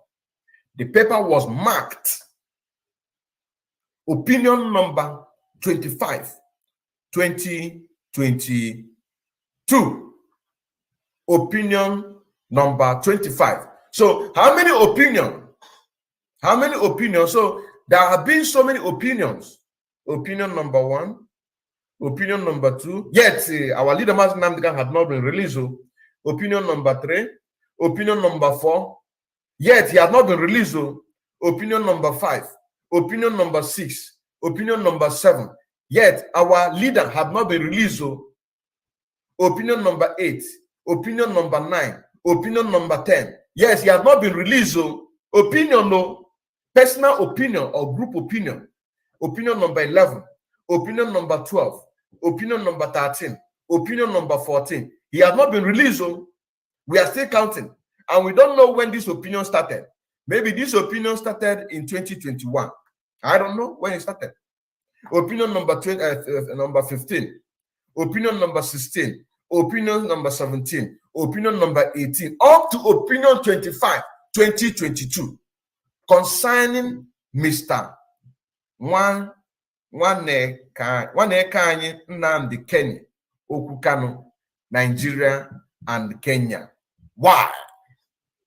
So Nigeria and Kenya, or you see another one here, another one. Why Nigeria and Kenya? Why Nigeria and Kenya? Okay, why? How did it get to Nigeria? Why not British and Kenya? That is the question. Opinion. Let me come so that our people will understand very well. It's an opinion or concern. Look at it here. Concerning opinion. So you can voice out your opinion. Your opinion doesn't matter.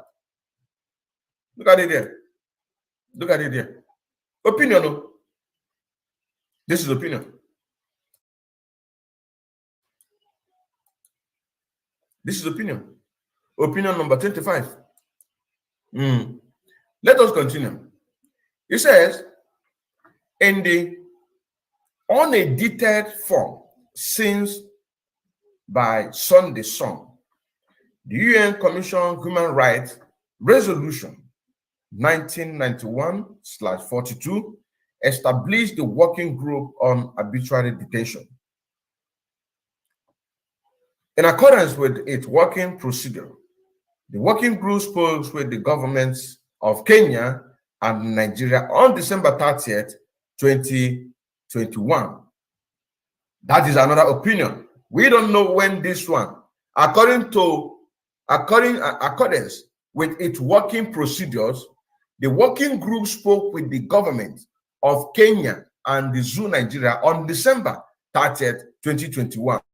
So this December 30th, which opinion do we put here?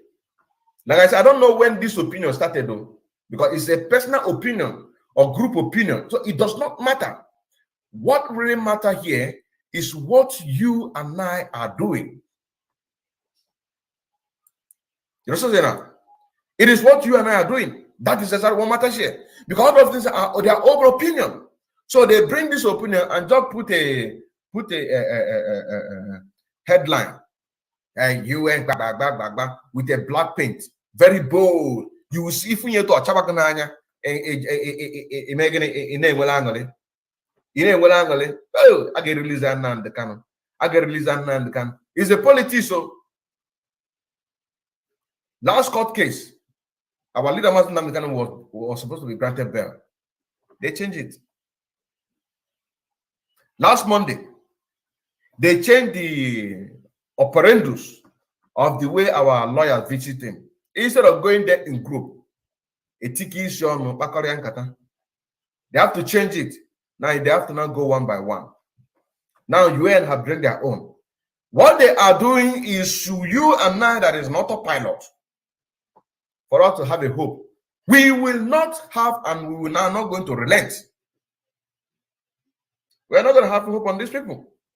Because if the United Nations is very much aware that ICC in West Africa has a vast range of network money flow funding. You also say now, for them to be getting sophisticated weapon, and they cannot be able to crack them down. That is for you to know that this is a business between them. All they want is our resources. All they want is our resources. That is all. So, why can't these people, let me leave this one. Let me not do this analysis. Because somebody said that when you are making analysis like this, you are revealing a lot of things.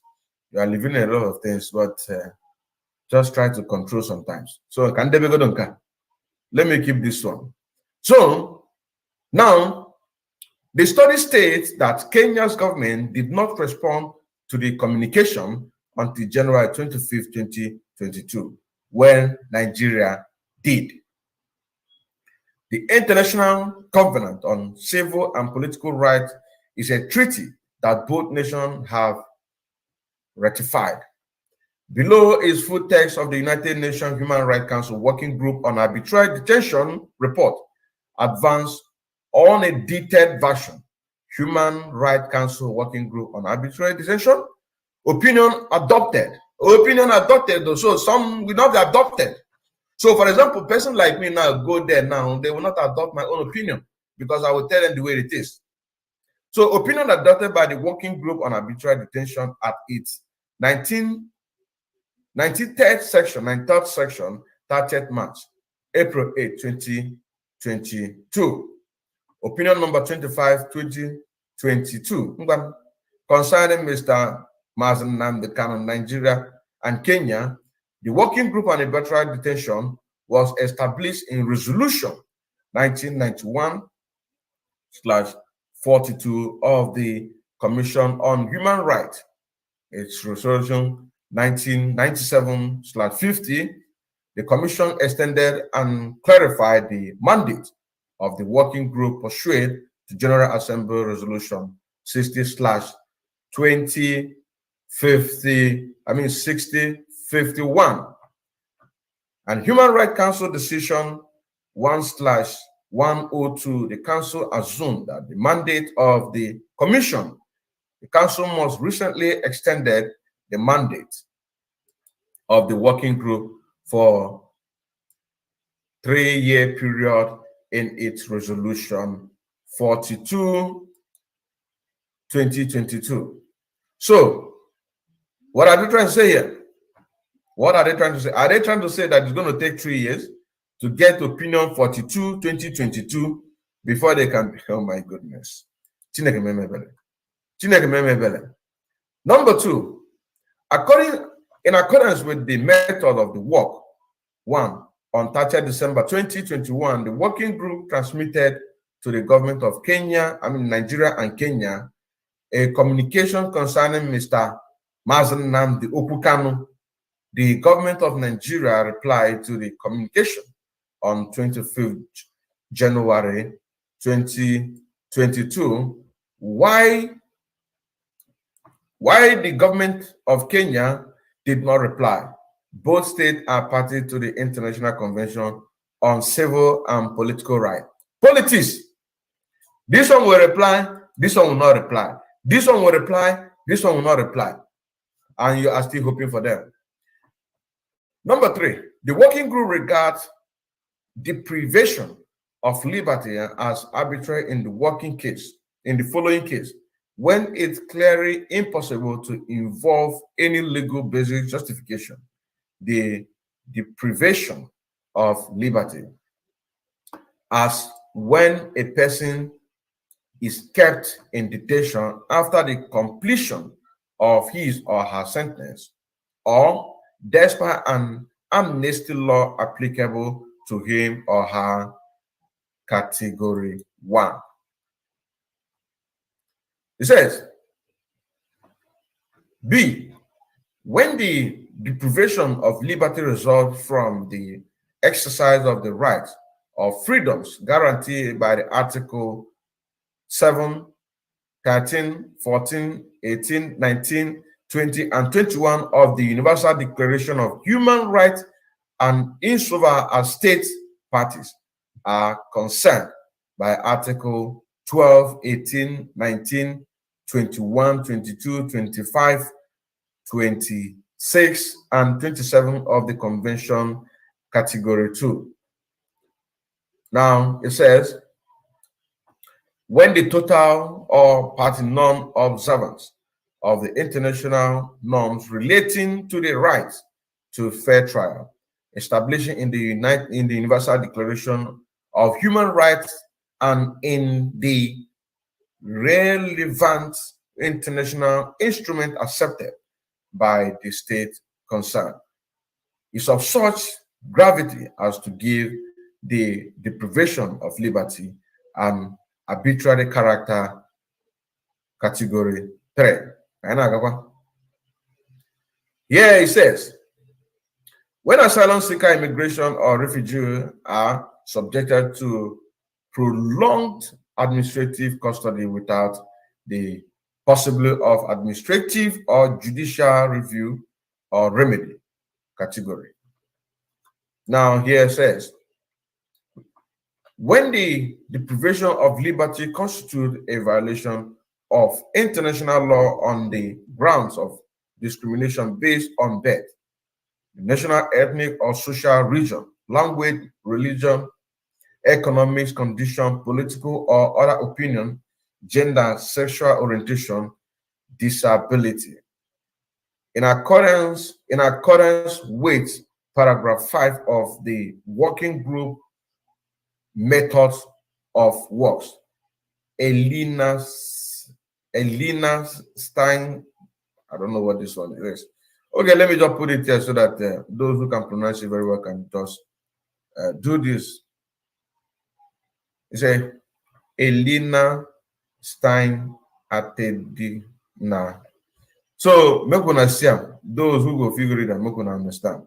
So let us go forward. Let us go forward. It's a participant in the discussion of the present case. Here we have another thing here. 1A/HRC/36/38. Advance unedited version AHRC/WGAD/2022. 25 opinion. Look at it. Opinion 25. Opinion, this opinion 25. Okay. Or any other statute that ends toward or can result in ignoring the equality of human being. Now, category 5. Submission. Communication from the source. Mr. Nnamdi Kanu is a citizen of the United Kingdom. We don't get that. Let's go. We don't get that. At least we have gotten something. He's a citizen of the United Kingdom. We have gotten something now. We have gotten something. Very wonderful. Let us go. Let us go there. Let us go there. Let us go there. Let us go there. So this is coming from the opinion 25, this recent one. You understand what I'm saying now? Opinion 25. It is coming from this opinion 25. So let us read this one. Let us read this one small. It says communication from the source. Okay? Mr. Nwanne Kanyi Nnamdi Kenny Okukano is a citizen of the United Kingdom, born in 1967. At the time of his arrest, he resided in Nairobi, Kenya. Mr. Kanu is an activist and the leader of the indigenous people of the Biafran, which he founded in 2012. The source explains that the indigenous people of Biafra is an organization aimed at securing a referendum for a Biafran sovereignty, independence from Nigeria. You know, so say now, this is it. Now, let us move forward. Let us move forward. It says, arrest and detention. Arrest and detention. Let us see. The source report that on 19th June 2021, Mr. Kanu, who was lawfully present in Kenya, was arrested at the Jomo Kenyatta International Airport in Nairobi, Kenya, by Kenyan security forces. According to the source, Mr. Kanu was swiftly taken to an undisclosed and unknown location, which was not a police station or any of the conventional Kenya security detention facility. The Kenyan Special Force reportedly subjected Mr. Kanu to 8 days of severe torture and ill treatment, which caused him physical injuries and mental anguish. Now, according to the source, on or about 29th June 2021, Mr. Kanu was extraordinary rendition to Abuja, Nigeria, with no prior hearing before a judicial or administrative body. The source emphasized that Mr. Kanu was not given access to counsel and was denied extradition process in Kenya. The source notes that according to the Nigerian Attorney General, Mr. Kanu was apprehended and transported to Abuja with the cooperation of Nigerian intelligence officials and Interpol. Mr. Kanu was then reportedly detained within the headquarters of the Department of State Security Service, the department in Abuja, Zoo, Nigeria.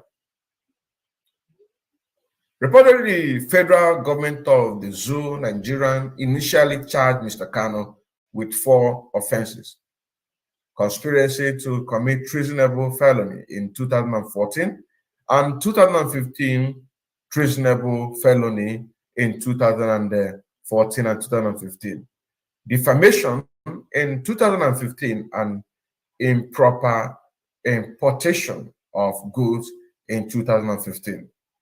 The source alleged that these offenses are manufactured and all relate to old events.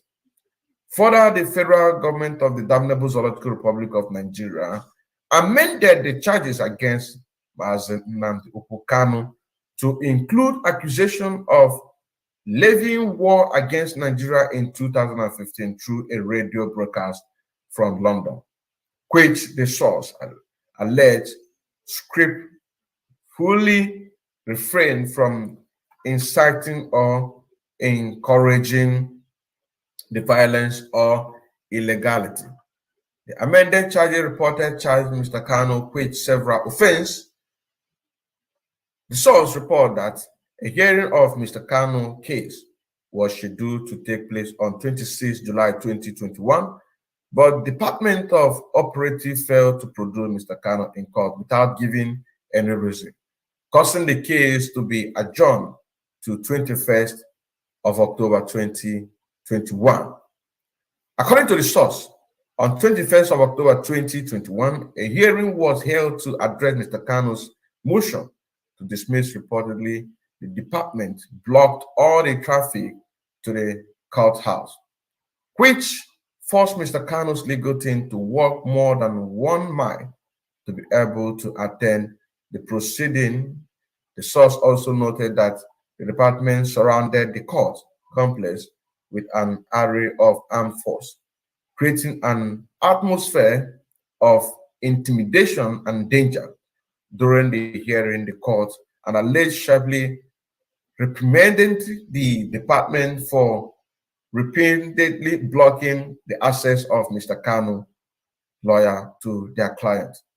They unambiguously ordered them to permit Mr. Kanu to meet any 3 persons he wishes on Monday and Tuesday for the 2 hours each day. The source report that the following Monday, on 25th of October 2021, Mr. Kanu's lawyer visited the department headquarters pursuant to the court order of 21st of October 2021, while Mr. Kanu's lawyer confirmed his identity and was cleared for visitation. The department required all lawyers to wait for over 90 minutes. Hereafter, they reportedly announced that Mr. Kanu's international lawyer would never be permitted to visit his client because he was a foreigner, and that the key to the locked visitation room could not be retrieved, and thus no person will be able to visit Mr. Kanu on that day as a result of Mr. Kanu's attorney were unable to meet with his client. Advance on a detailed version. Advance on a detailed version. Here we are. Advance on a detailed version. A/HRC/WGAD/2022 opinion 25. Yes, opinion 25. Whereas we still did there. Okay. It said, reportedly an affidavit of fact was submitted to the Federal High Court of the Damnable Zoological Republic of Nigeria on 21st of October 2021, demonstrating the department's concept of the court and denial of access to Mr. Kanu's lawyer to their client on 4 occasions. According to the source, the affidavit of the file requested that the dismissal of the several courts amended charges based on the court's lack of jurisdiction. It also argued that the Federal Damnable Zoological Republic of Nigeria failed to plead offense cognized under Nigerian law and violated international law when it ordered Mr. Kanu extraordinary rendition and denied him access to counsel of his choice. Deny him access to counsel of his choice. Now, number 12, the source report that on 10th November 2021, a hearing took place before the Federal High Court of Damnable Zoological Republic of Nigeria to address Mr. Kanu's motion to dismiss the amended charges. Reportedly, the department singled out Mr. Kanu international lawyer from other attorneys present and denied him entry into the courtroom for the 5th time without explanation. According to the source, Mr. Kanu's attorney had agreed to boycott the court proceeding if the international lawyer was denied entry into the courtroom, and therefore decided to move forward with the boycott. A video press conference was, which one be alleged? Waiting be alleged inside. Waiting be alleged. If I see this alleged, waiting be alleged. I was about talking about this video where the foreign lawyer was saying that he was denied access 5th times, and now it's an alleged. Hey, Yoruba media. I go play music for Ona now. I go play music for Ona. He said a video conference was held outside the courtroom to explain the reason for the boycott. The source report that without coming, including his local-led council, the judge of the Federal High Court of the consulted privately with the prosecutor in Mr. Kanu's presence, but without his legal representation. The source explained that the judge subsequently adjourned the case until 19th January 2022 with no explanation. So before we move forward on this reading, because I don't know, you did sweet a lot of people here. You did sweet, but make it sweet the people where they pay on you. Make it sweet the people where we say they pay they support our instance, not people where no they support. So today we just want to do it the kind of more professional, more professional. So now the question now is, if they have been adjourning without any explanation, so what gives those people, those weak-minded people, even including the people in the IPOB autopilot? There are people that believe in this UN rubbish, because I call it rubbish. If UN is aware that ICC has been laundering money, and they are aware that about 4 Southern African people that were sanctioned by the US are helping these people to launder money, and they could not be able to stop them. And they know that in Zizu, Nigeria, Dr. Congo, Mozambique, that they are causing havoc. They did not do anything. No. Now that IPOB autopilot have taken over, we are here now, doing what we know how to do best. They are trying to convince a lot of people in autopilot. That is my point. A lot of people in autopilot. So if you are listening to this message, or you are going to listen to this message, do not believe in this garbage. 6 months. We are in July, August, September, October, November, December. By December, they will tell you next year. By next year, do not believe in this garbage. We have to do what we have to do. So simple. So primitive, simple. No apology. There is no apology to that. No goddamn apology. Doesn't make sense. Doesn't make sense. You cannot, there is no way they are gonna give you your freedom unless you take it. So he said, according to the source, since his extraordinary rendition, Mr. Kanu had been detained in solitary confinement. Let us not forget this one. Mr. Kanu had been detained in solitary confinement. Let us also remember that is a man that was very happy to see Nnamdi Kanu. He said that if Nnamdi Kanu greet anybody, if anybody respond to him, they are going to put that person in solitary confinement. Let us not forget that Nnamdi Kanu stay in the dark for 23 hours. Only come out 1 hour. Let us not forget that too. So Mr. Kanu had been detained in solitary confinement within the headquarters of the department in Abuja. Reportedly, Mr. Kanu is being held in a very small cell where he is exposed to daily physiological and mental torture without access to other inmates. I said it. I said it. Look at it there. I said it. And I said it. Look at it there.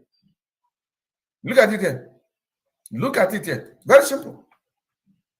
Mr. Kanu had been detained in solitary confinement within the headquarters of the department in Abuja. Reportedly, Mr. Kanu is being held in a very small cell where he is exposed to daily physiological and mental torture without access to other inmates or any other person except for the department officers. If any inmate say hi, you inmate, you are going to go into solitary confinement. So nobody talks to him. Nobody talks to him. Let us continue. Let us continue. It says, for the department officer, except for the department officer, that's what it said. Except the department officers. Mr. Kanu is also denied access to reading or writing materials and has been refused access to professional medical care despite a serious heart ailment. The source reports that Mr. Kanu's life is in jeopardy and that he suffers from a medical condition occasioned by gradual depletion of potassium in his system. Which one be this grammar? Oh, no, it's in this one. Oh, no, it's in this one. Let us know what is this grammatic. Which kind of signal be this one?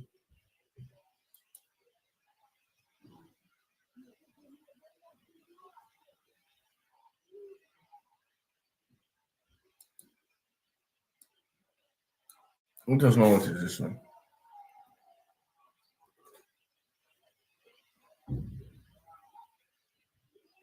So let us see. We have depletion of potassium symptoms.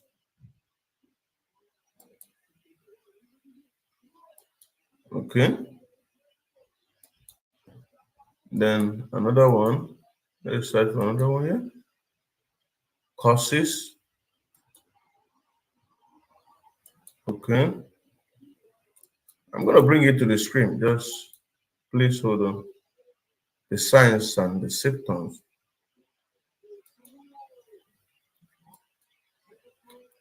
Okay. Let us know.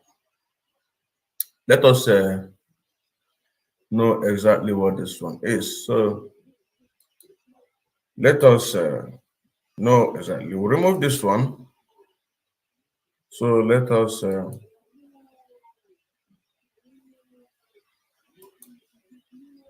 bring this one to screen.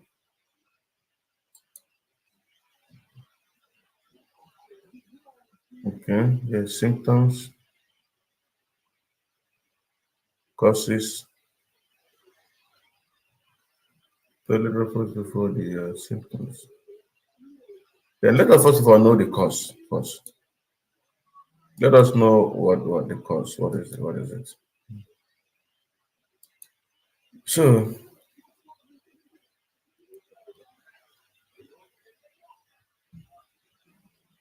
please, if anybody can understand this, maybe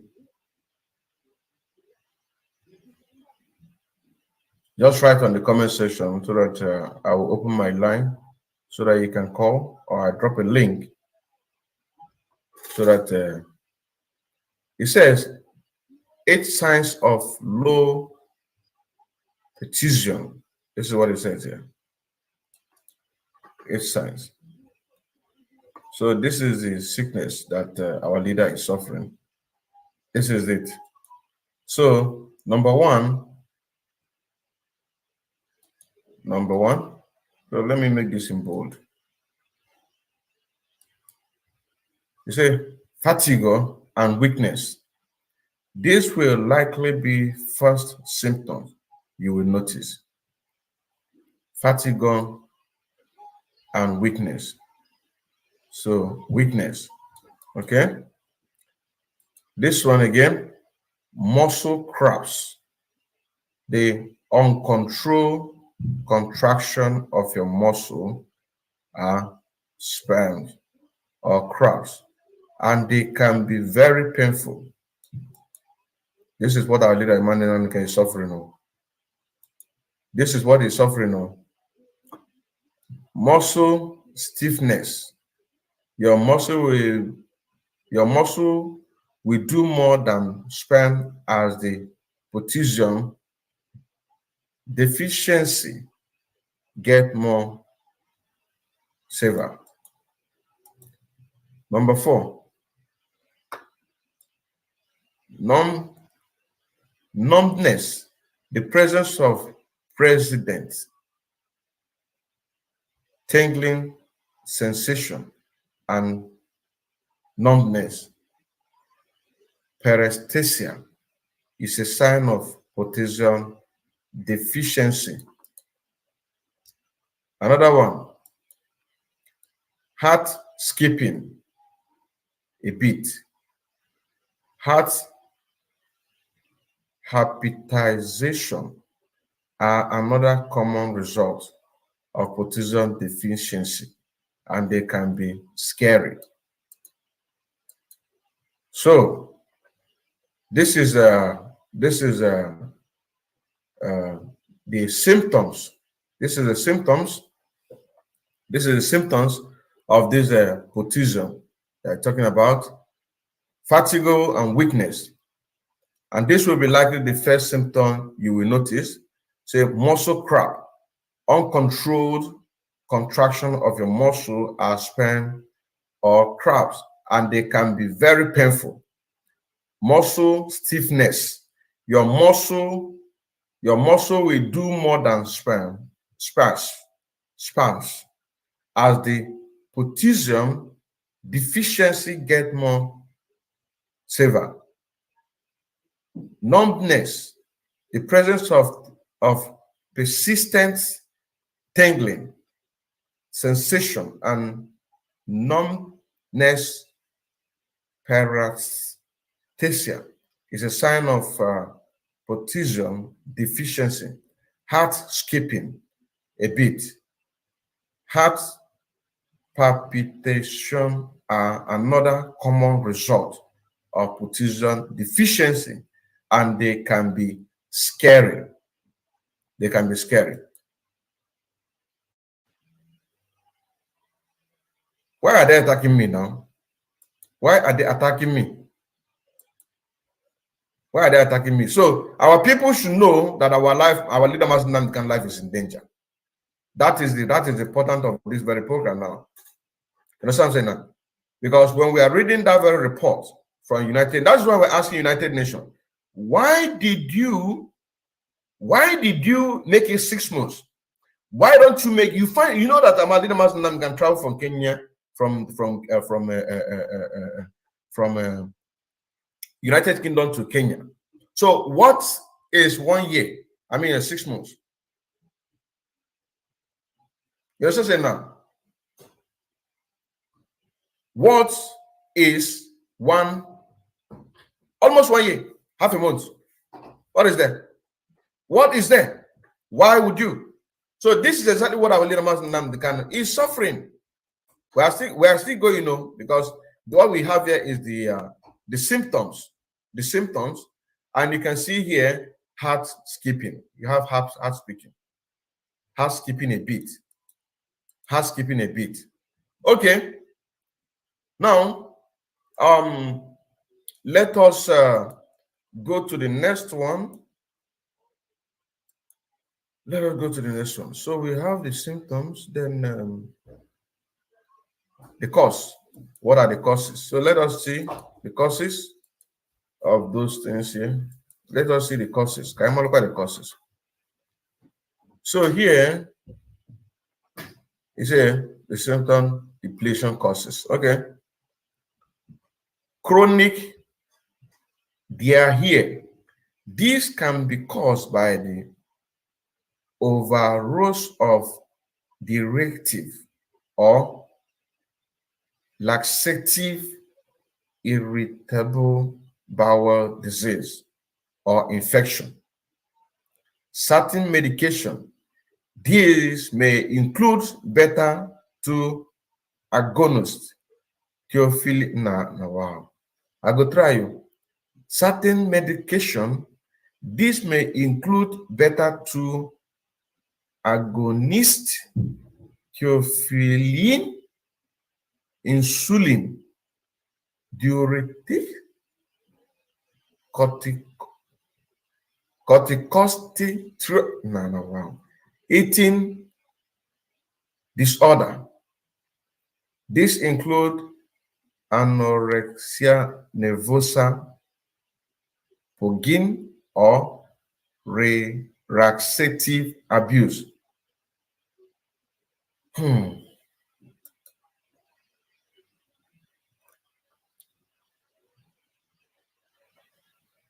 Oh. So let us see this in here.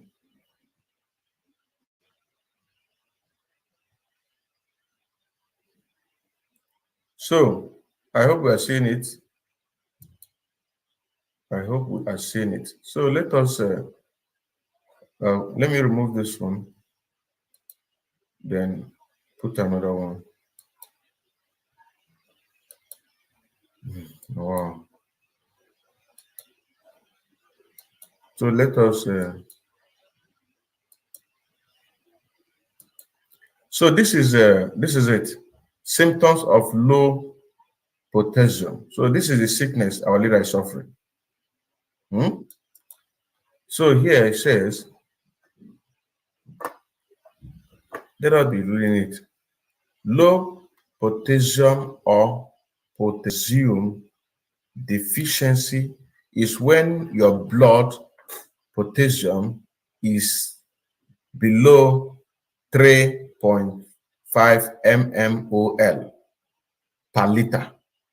In the medical community, it's known as hypokalemia. Okay. Potassium is an essential mineral that has many roles in your body. For example, it helps regulate muscle contraction, maintain healthy nerves function, and regulate fluid balance.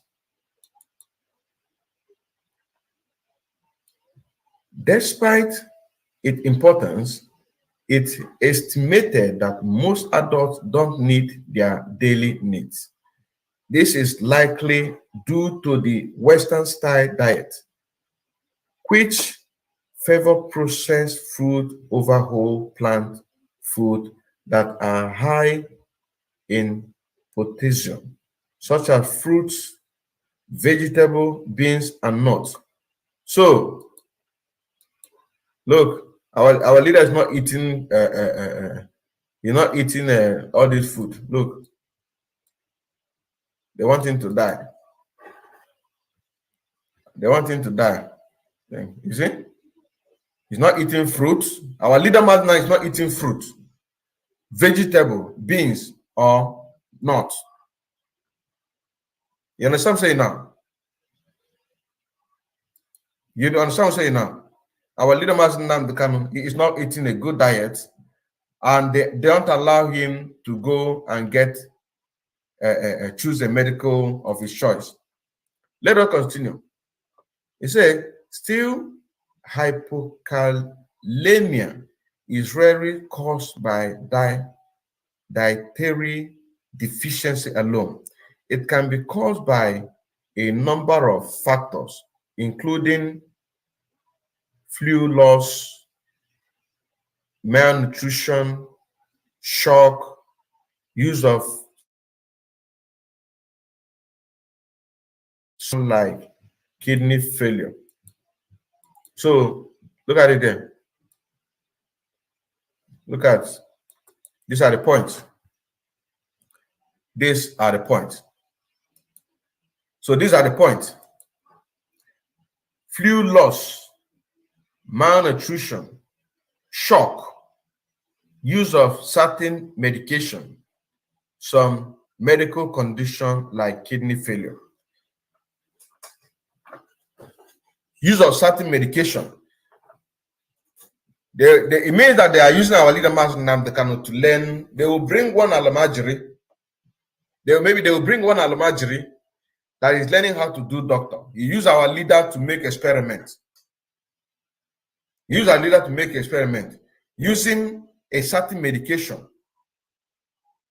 Now, here, shock. What happened to him in Kenya to Nigeria is a shock. He lacked malnutrition, fluid loss. These are the things. You understand what I'm saying now? Let us continue. Let us continue. It says, keeping reading to learn more about potassium deficiency, including its cause and symptoms. Causes of symptom deficiency. Why it generally rare to develop symptom deficiency, certain illness or other factors can cause it, including chronic diarrhea. This can be caused by the overuse of diuretics,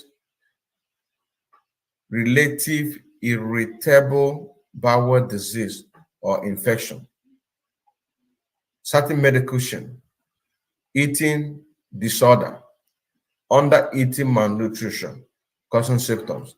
So, my brothers and sisters, this is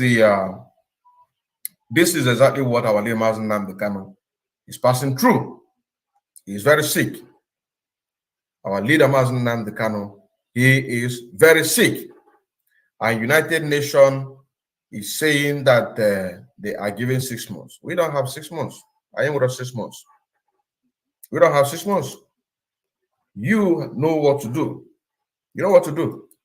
You know what to do. We don't have 6 months. You know that? We don't have 6 months. I am with us 6 months. We don't have 6 months.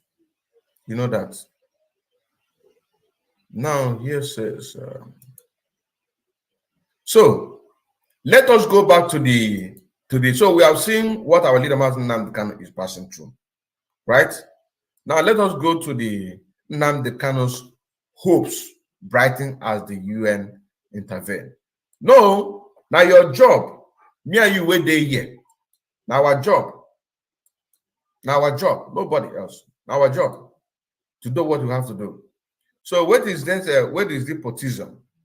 Look at it here. Look at it there. Look at it there. Gradually, depletion of potassium in his system. This is it. I remember on the beginning of this very article that we're reading, he was denied to have his own personal medical destiny there. You understand? And some people are still clamoring for one Nigeria. I'm telling you honestly. Now, it says, the Sun report that Mr. Kanu's life is in jeopardy and that he suffers from a medical condition occasioned by gradual depletion of potassium in his system. At least we have known what is a potassium. We have really know what is a potassium. Now, in a system which has defined any medical solution given to him within the department facility.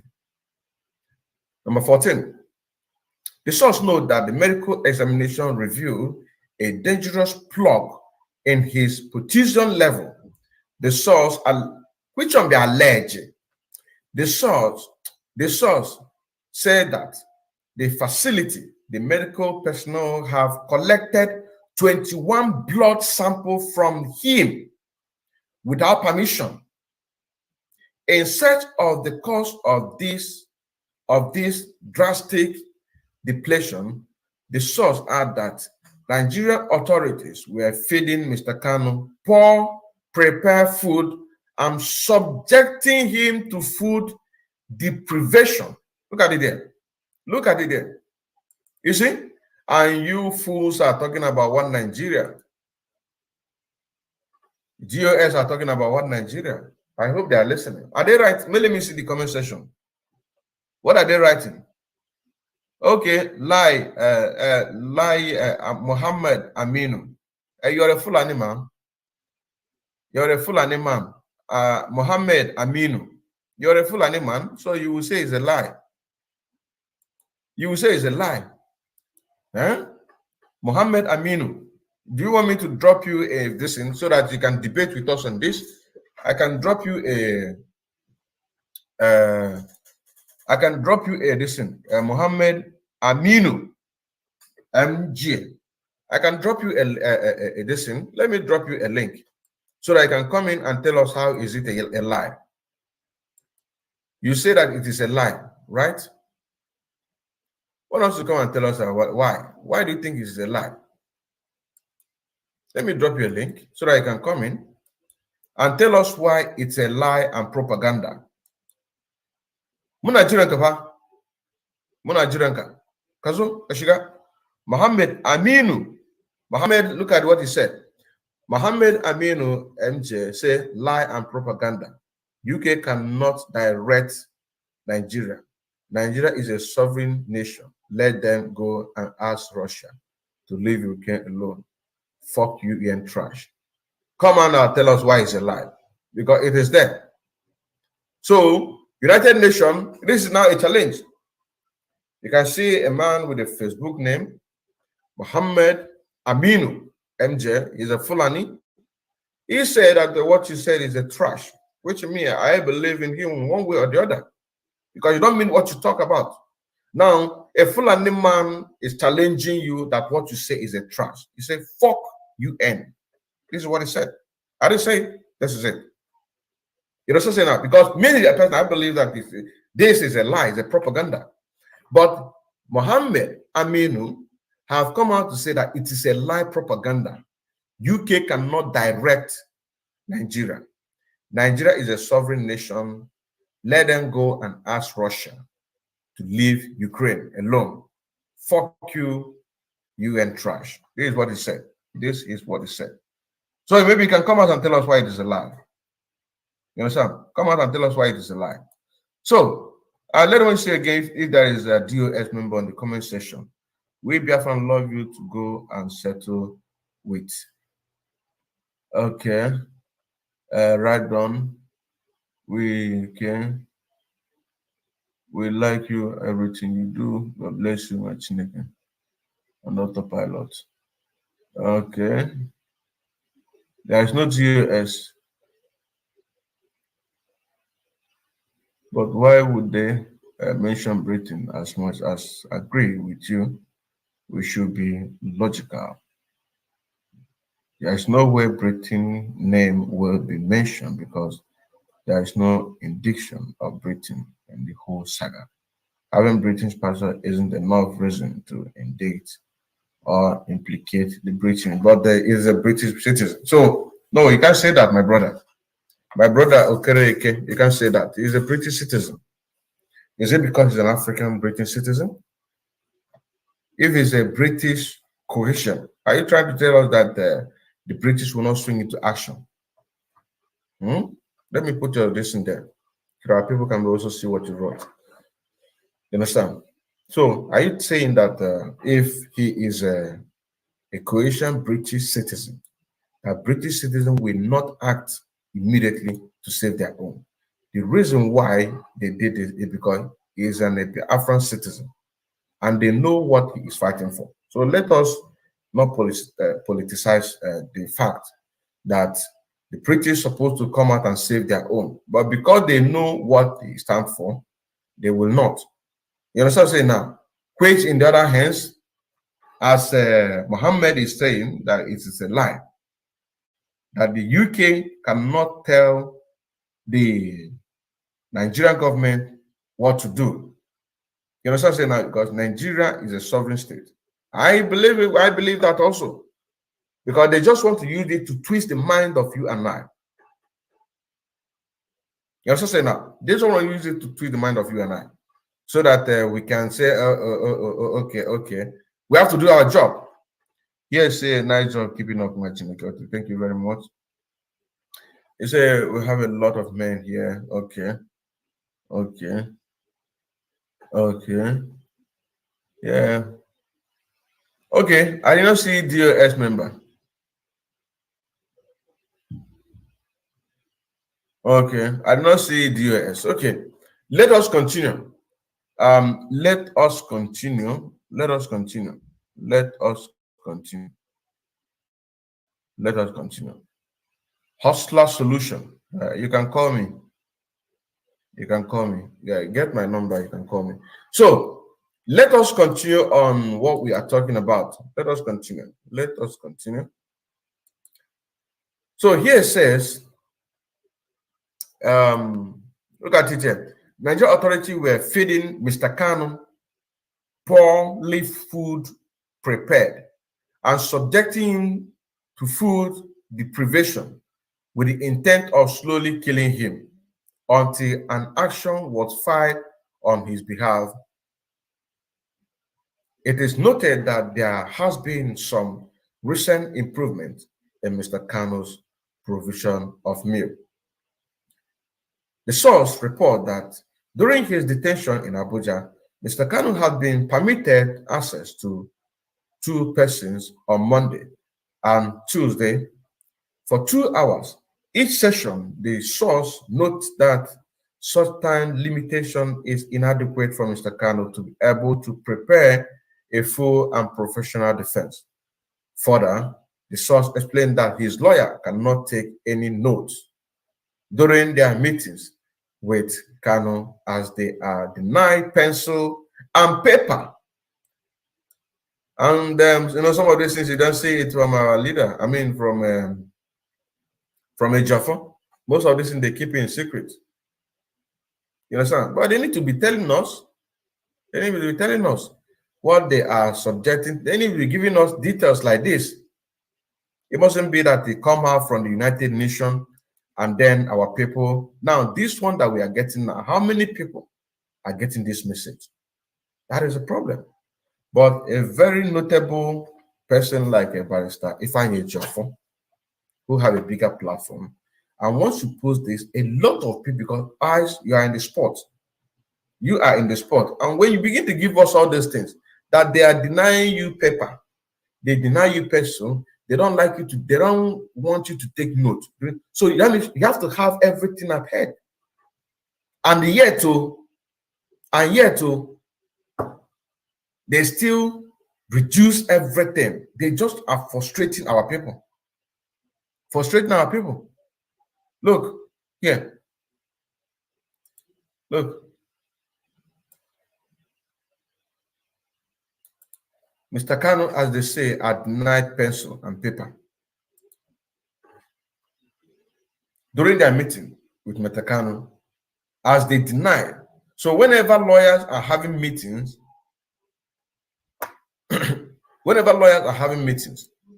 they cannot take any notes during their meetings with Kanu, with Mr. Kanu, as they are denied pencil and paper. The source adds that on 2nd and 6th September 2021, the Department of Security Service in Abuja denied access to one of the Mr. Kanu's counsel during a meeting aimed at advising him on international issue. Legal advice. The source first submitted that the detention of Mr. Kanu in solitary confinement is arbitrary and violated Article 9 of the Universal Declaration of Human Rights and Article 9 of the Convention. The source notes that as a result of the judge adjourning the case until 19th of January 2022, Mr. Kanu has been deprived of liberty for over 6 months since June 2021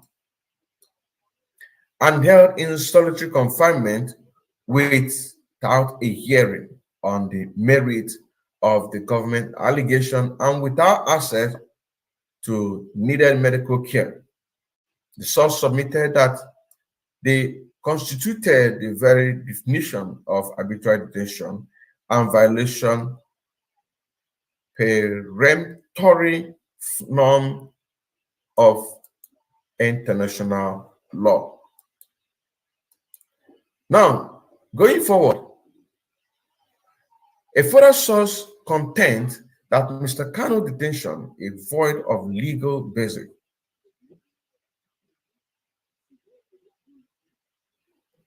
Okay, I repeat.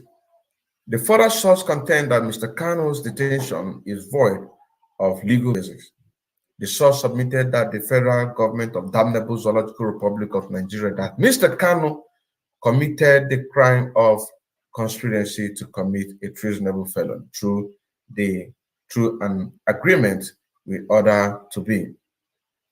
Number 3, advance on a detailed version A/HRC/WGAD/2022 opinion 25. Let us not forget this is opinion 25. This is I've been opinion 1, opinion 2, opinion 3. So this is opinion 25.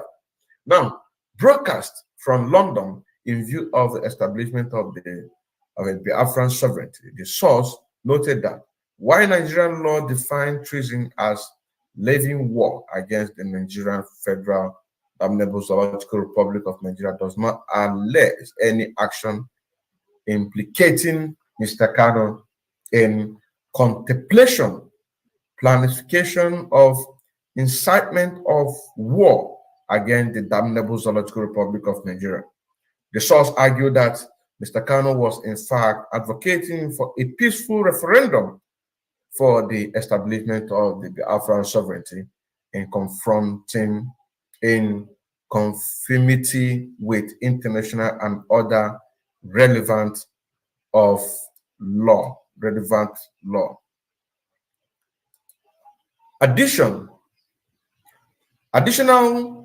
The source report that the Federal Damnable Zoological Republic of Nigeria charged Mr. Kanu with committing treason felony years ago through the broadcast on Radio Biafra of announcement of the preparation of secession of the state in the old eastern region of the Damnable Zoological Republic of Nigeria.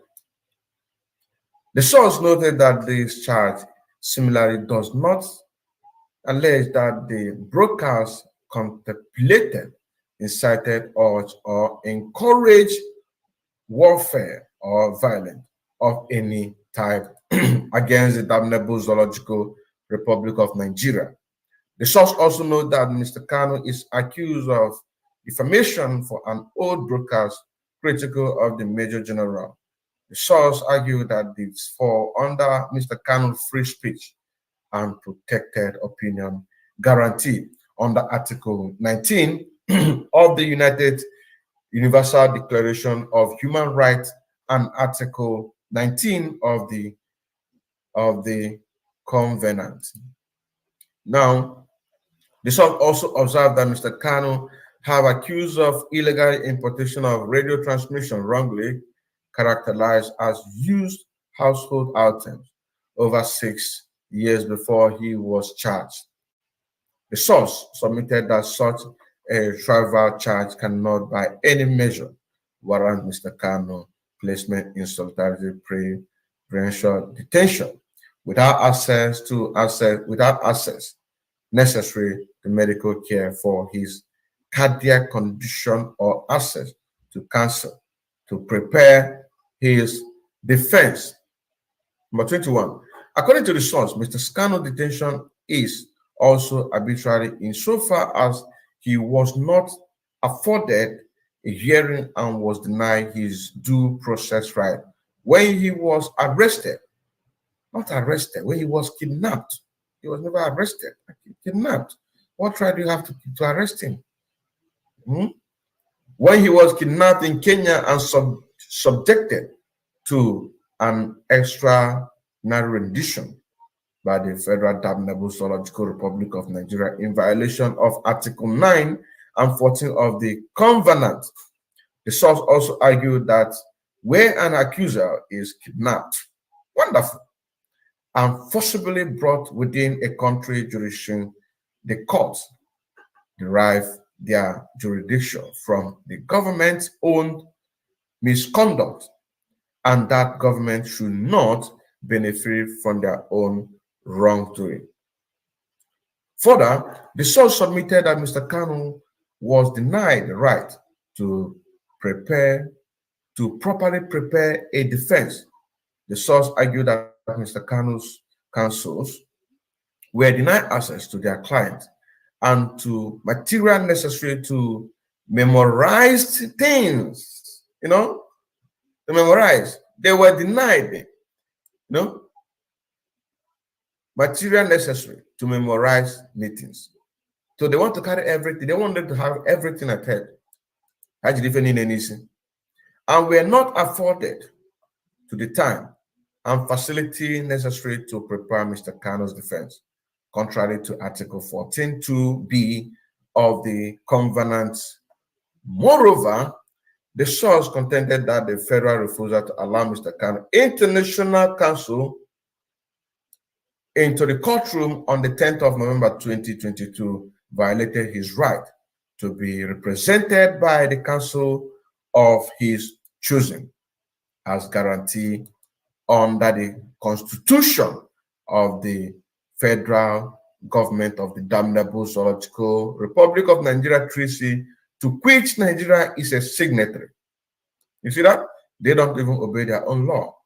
The source further submitted that the fact that the judge consulted privately with the prosecutor during the 10th November 2021 hearing, while Mr. Kanu counsel were denied entry into the courtroom, constitutes a prosecutorial bias. Look at it. Prosecutorial bias. So this is it. Yeah. Now let's go forward. Number 23. The source also contend that by placing Mr. Kanu in solitary confinement and denying him necessary medical care to treat his heart condition. You see, we read it, Abby. Heart condition. The federal government of Damnable Zoological Republic of Nigeria subjected him to torture in violation of Convention Against Torture. The source included that such violation makes Mr. Kanu detention arbitrary under Article 9 of the Universal Declaration of Human Rights and Article 9/1 of the Covenant. Number 24. According to the source, the Federal Damnable Zoological Republic of Nigeria detained Mr. Kanu in retaliation for his political opinion, contrary to Article 19 of the Universal Declaration of Human Rights and Article 19 of the Covenant, based on the fourth count of the amended charges. The source alleged that Mr. Kanu is being detained for processing his membership to the indigenous people of Biafra. 25. In this regard, it is that the federal government of Damnable Zoological Republic of Nigeria arrested Mr. Kanu on terrorism-related offense in 2015, which is alleged. This one is actually alleged. And attempted to assassinate him, which is true. Attempted assassinating on the 10th of September 2017 in an army-led attack that killed 5 individuals and wounded 30 others. Ndoshi. It is not 5. 28 people died. 28 individuals died. And more than 30 people wounded. 28 people was killed. 28 people, now they reduce it. So this is what we're talking about. When we say that when they give you 5, you need to calculate it 3. So that means when they give you 1 count, you have to times by 5. Because even if you times 5 by 3, you are not even getting to the number of 28. We are not getting the number. You said 5 individuals died. This is what they said. Look at it. But our leader said 28 people died, including his dog, Jack. 28 people died. 28 people died. Here they say 5. So if you times it by 3, it is not up to that number. You see? Now let us move forward. Let us move forward. You say further on,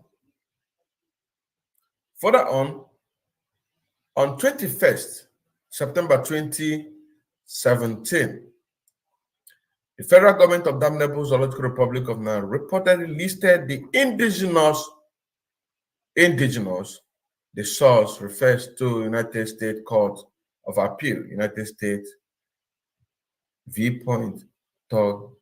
Casino 500F.2D 267/275/2 second CIR / 1974.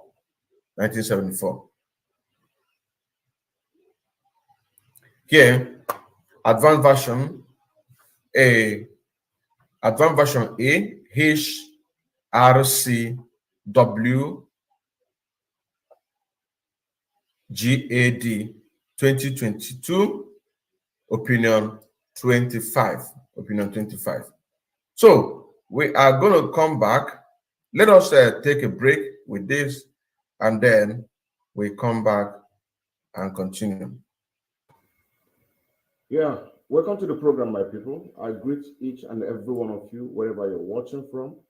You are going to watch this program. I encourage you to share this program and follow us on YouTube, Twitter, and also Facebook page with the same name, Mazi Odinkema Kendelem watching again. Today's program, we are going to continue with the discussion about the master, the rider, the horse. And these 3 objects are exactly what is going on in the Damnable Zoological Republic of Nigeria. You understand what I'm saying now? Because the master always tells the rider what to do, and the rider will ride the horse to its own destination. Now, when that horse got tired, it's likely to be killed. But once the horse is very, very active in whatever he is doing, it is going to yield more food to the people that is sending them, which is the masters. And in this case, the masters are one of them are the British government, which of course the newly or awaited the PM to the British, who is going to take over the unnecessary killing that is going on in Nigeria. Also, this man that called himself Lai Mohammed, he is one of the masters. A lot of people might not agree with me on these things, calling the Fulani man a master, but the truth must really be said that they are really the masters. And here you have a Caroline, the British High Commission to Nigeria, that is making sure that Nigeria is remain as one. It doesn't matter how many people that have been killed. It doesn't matter how many people die in a day. That is not her business. Her business is to make sure that the Damnable Zoological Republic of Nigeria remains as one. Now, going to the riders. These are the riders. The so-called Igbo politicians. They were supposed to be speaking for the people, for the masses. They are doing nothing. They stay there. They kill people as they like in Nigeria, and none of them is saying anything. And then some people will be imagining when we say that Nigeria must be disintegrated through referendum for people to decide where they want to be. If they want to be in Nigeria, but it is going to be their own choice. If they want to be as a Biafran citizens, it is going to be their choice. If they also want to be as a Durwan, it is their choice. But the people must decide if they really want to be in Nigeria or not. Because the life that we are living right now, or the life that people are living right now in Nigeria, it is not something that somebody can just wake up one day and be proud of Nigeria. Here you have the current governor of Anambra State, Chukwuma Soludo. This man, before he came into power, he was singing the praises of IPOB and the Biafran agitators, that a Biafra agitator is an ideology, and this ideology cannot be killed with guns and bullets. Now, a lot of people believe in him. Even some people did not believe in him. They put him in power.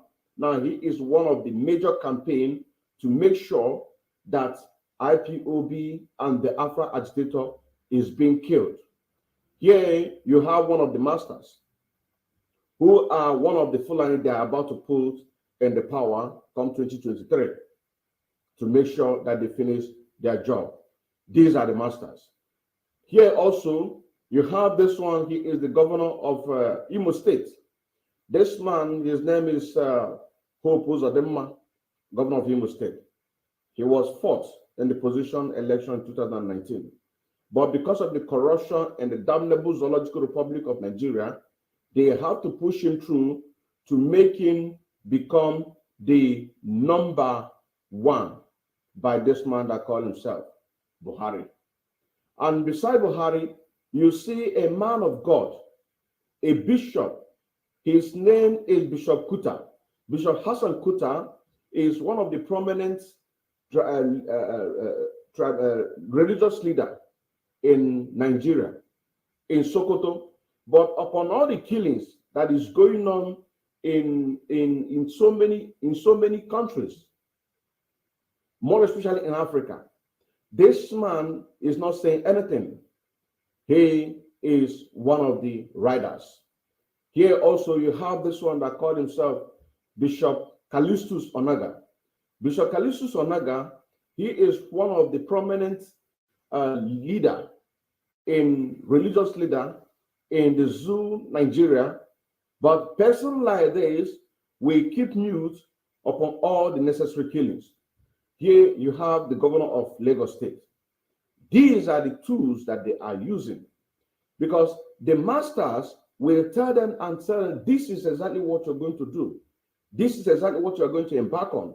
And when this, the great master, which is the Britain here, pass the message to the British High Commission, Caroline, and then Caroline will now pass the message to the presidency of the damnable Zoological Republic of Nigeria. This one here represents all the Fulani leaders, political leaders, that is making decision in Nigeria.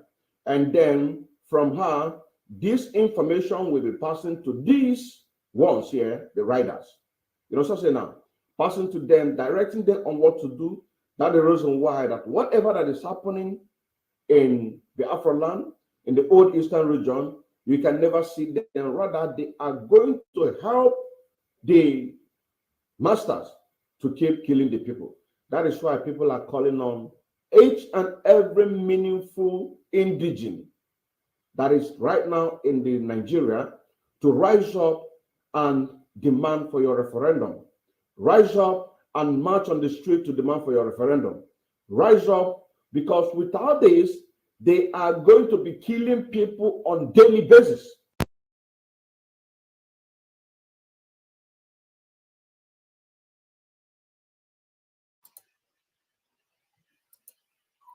That's right. Without this, they are going to be killing people on daily basis. Now, moving forward, the indigenous people of Biafra, as a terrorist organization during ex-parte proceeding, lacking elements of due process, including notice and the opportunity to be heard, and based on the president's assertion alone, the organization challenged the listing is reportedly pending on appeal. The source also reports that the African Commission on Human and People's Rights, our United Nations experts, have raised concern as to the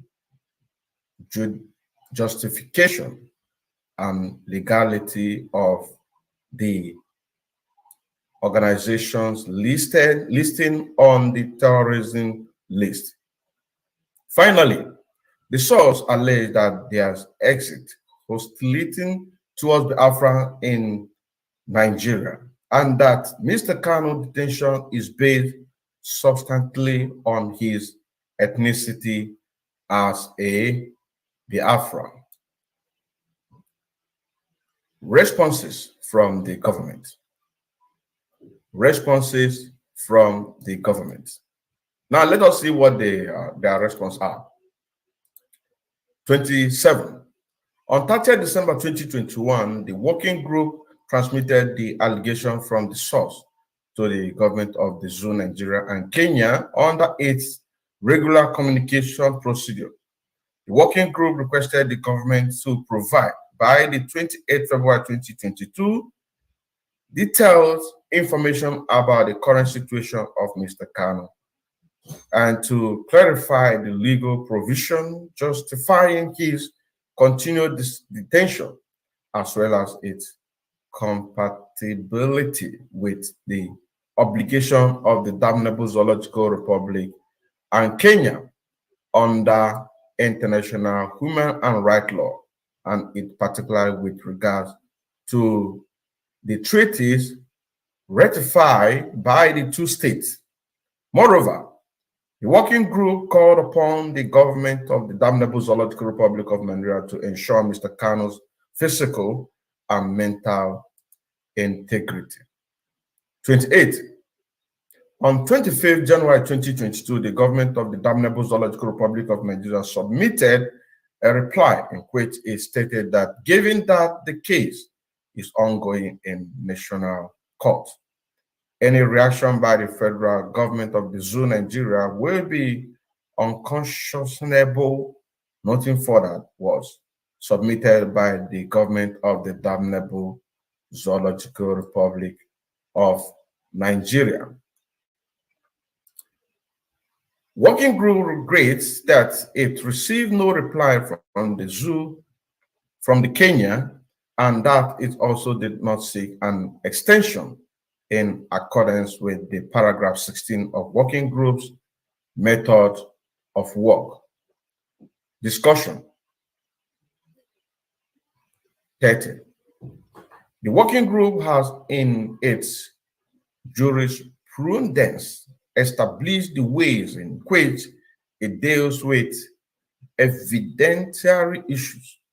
If the source has established a prima facie case for breach of international law constituting arbitrary detention, the burden of proof should be understood to rest upon the government if it wishes to refute the allegation. 3, mere assertion by the government that lawfully procedure has been followed are not sufficient to rebut the source allegation. 4.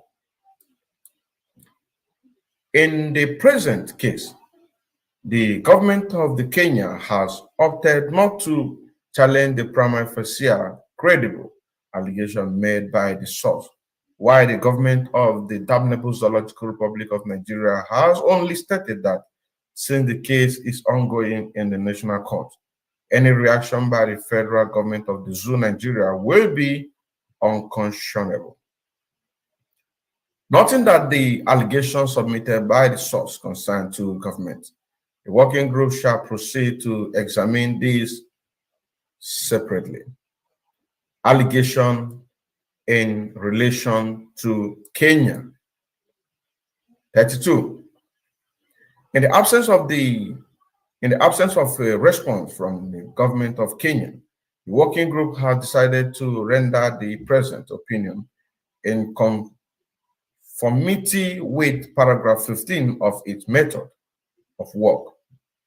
The working group shall consider whether the arrest and detention of Mr. Kanu by the government of the Kenya amounted to arbitrary detention within any of the category recognized in working method of the working group. Category 1.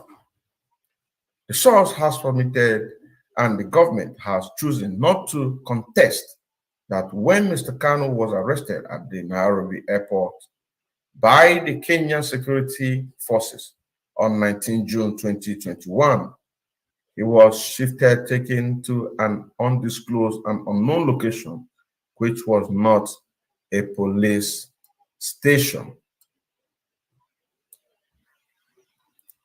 A/HRC/19/57 paragraph 68 A/HRC/19/57 paragraph 68.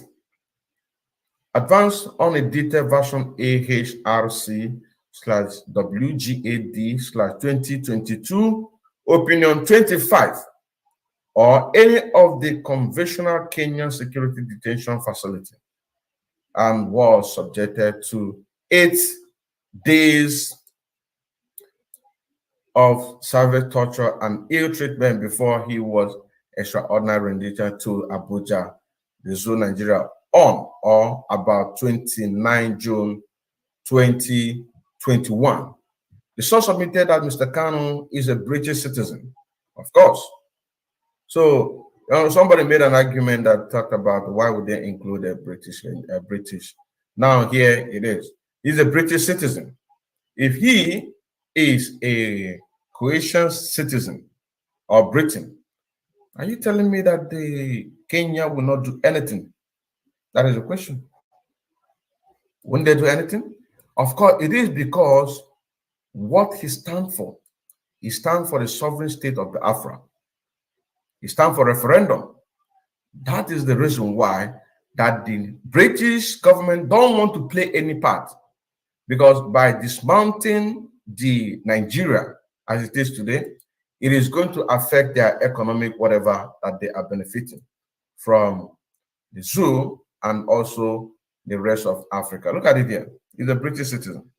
He is a British citizen who was lawfully present in Kenya. What is clear from the source narration is that no arrest warrant was produced to Mr. Kanu at the time of his arrest, and Kenya authorities did not explain to him the reason for his arrest. The working group is mindful that the government has chosen not to contest any of these allegations, although it has the opportunity to do so. The working group has consistently stated that for a deprivation of liberty to have a legal basis, the authority must convoke that legal basis and apply it to the circumstances of the case through an arrest warrant.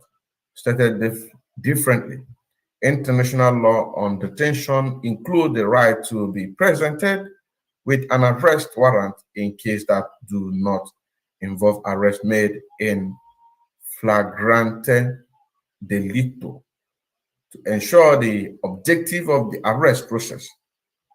It is also required that the decision on whether the arrest is warranted be taken by an outside authority, a competent, independent, and impartial judicial authority. This is procedurally inherent in the right to personal liberty and security and prohibition of arbitrary deprivation under Article 3 and 9 of the Universal Declaration of Human Rights, Article 9 of the Covenant, and Principle 2, 4, and 10 of the Body of Principle for the Protection of all persons under any form of detention or imprisonment, the Body of Principle. The working group is mindful that Article 9, 2 of the Covenant requires that anyone who is arrested is not only informed of the reason for the arrest, but also promptly informed of any charge against them. As explained by the Human Rights Committee, its General Comment number 35, the obligation is capitulated in Article 9 has two elements. Information about the reason for the arrest must be provided immediately upon arrest, since there must be prompt information about the charges provided thereafter. Failure to do so violates the Article 9 of the Universal Declaration of Human Rights, Article 9 of the Covenant, and Principle 10 of the Body or Principle, and renders the person arrested devoid of any legal basis. 38. Consequently, Mr. Kanu arrested without an arrest warrant and with no explanation as to the reason for his arrest violated his right under Article 9 of the Universal Declaration of Human Rights, Article 9 of the Covenant, and Principle 2, 4, 10, and 36, 2 of the Body of the Principle. Furthermore, following his arrest, Mr. Kanu was reportedly taken into an undisclosed and unknown location, which was not a police station or any of the Covenant Security Detention Facility of Kenya, where he remained for 8 days before he was transferred to the zoo, Nigeria. No family members or lawyer knew about his location, nor could they assess him while so detained. He was tortured and ill-treated. The working group on said that the failure of the government of Kenya to address this allegation. Number 40. The working group considered that following his address, let me repeat it again.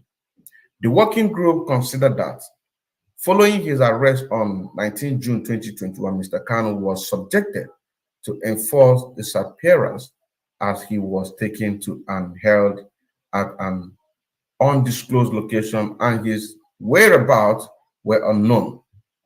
He remained forcibly disappeared throughout his extraordinary rendition to Nigeria in violation of Mr. Kanu's right under Article 9.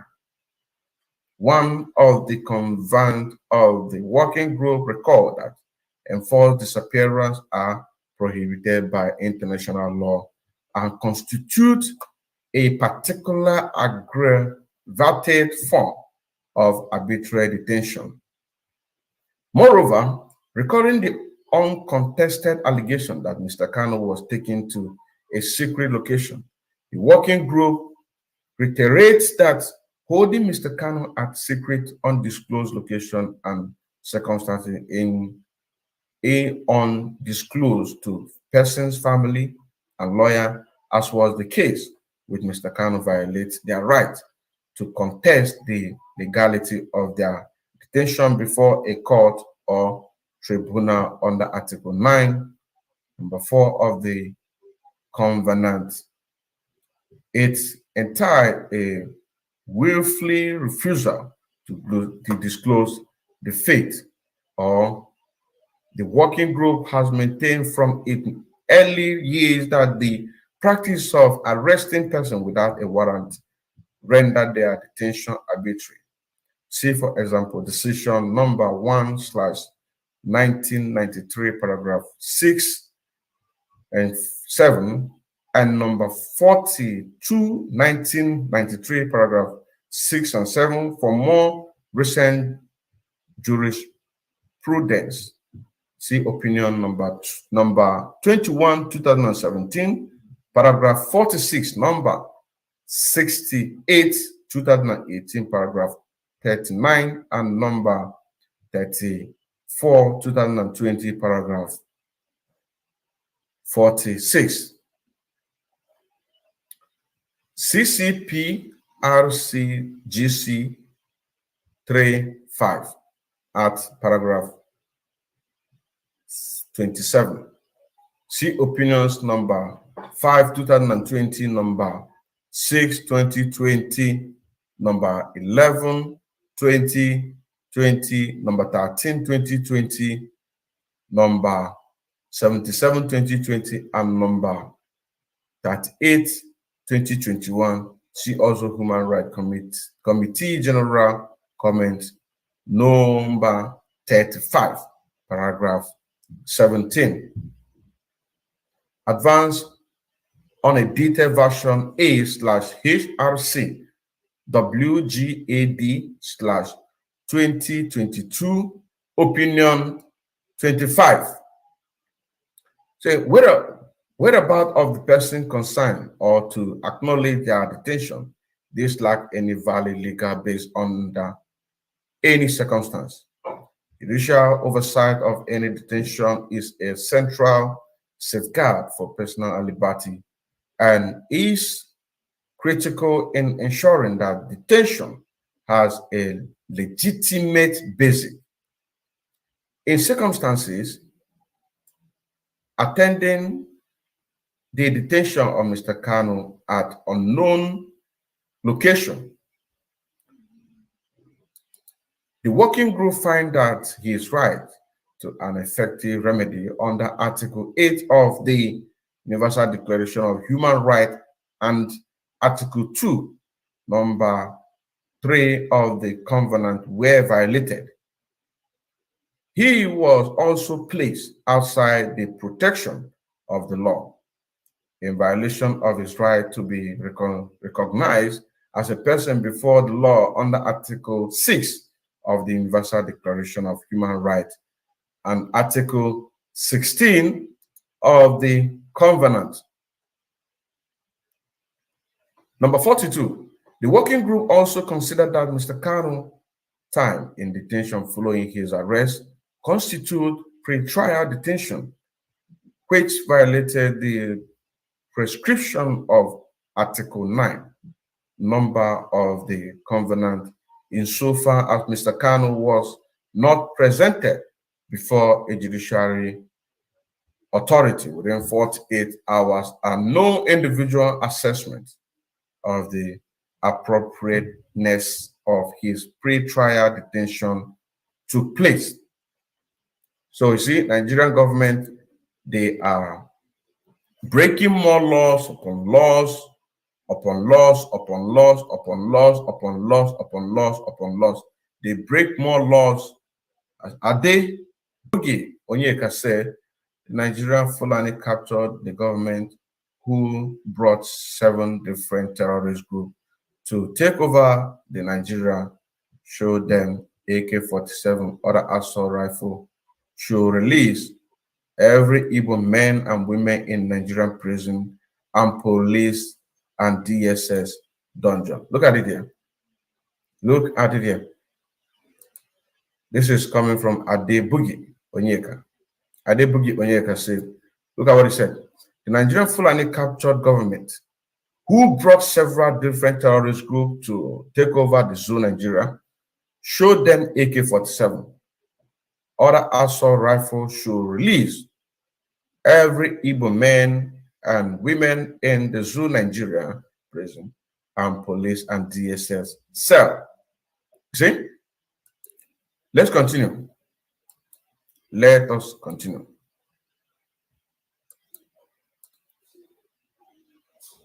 Now, moving forward.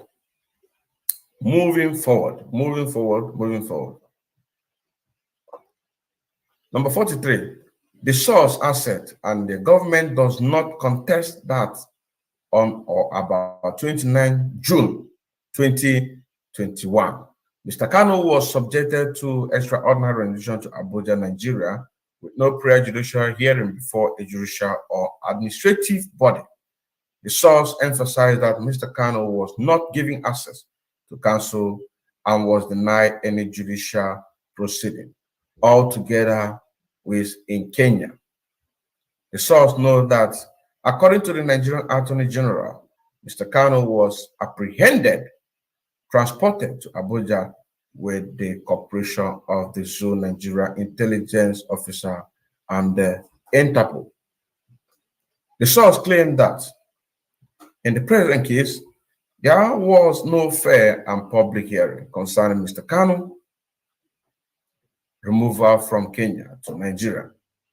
The source stressed that in voluntarily expulsion to a foreign state without a hearing by judicial authority does not confirm with due process consideration. You see, laws upon breaking laws, upon breaking laws, upon breaking laws. 45. It is clear from the fact that, as narrated by the source and not contested by the government, that Mr. Kanu was never presented to a court before leaving Nairobi. Instead, he was unlawfully taken outside any legal process without any legal protection. He was forcibly conveyed from Nairobi to Abuja under an arrangement between the Kenya and the Zoo Nigerian government, and with the cooperation of the Nigerian intelligence official and Interpol, as confirmed by the Nigerian attorneys general. 46. As the working group has previously observed 9 international law regarding extradition, provide procedure that must be observed by countries in arresting, detaining, and returning individual to face trial proceeding in another country, and in ensuring that their right to a fair trial is protected. This is also an explicating obligation arising from the Article 13 of the Covenant, which requires that the person who is to be expelled to be allowed to submit the reason against his exclusion and to have his case reviewed by and be represented for a purpose before competent authority or a person or persons, especially designated by the competent authority. The working group finds that all these requirements were ignored in the present case, and the removal of Mr. Kanu from Kenya amounted to extraordinary rendition. 47. As the working group has explained the practice of so-called rendition, because it is aimed at avoiding all procedural safeguards. It's not compatible with international law. 10. The working group has previously found a violation of Article 9 of the Covenant and the detention to be arbitrary where individuals were transferred to another country outside the confines of any legal procedure, such as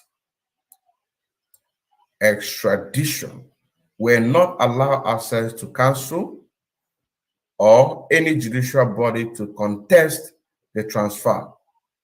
11. This is precisely what happened to Mr. Kanu in the present case. The working group therefore find that Mr. Kanu's arrest and transfer to the Zoo Nigeria lack a legal basis and due process of law in violation of Article 9 of the Universal Declaration of Human Rights and Article 9 of the Convention. 48. Further, the working group noted that this was preceded by the secret detention of Mr. Kanu, as the working group and other experts have stated regarding state responsibility. Opinion.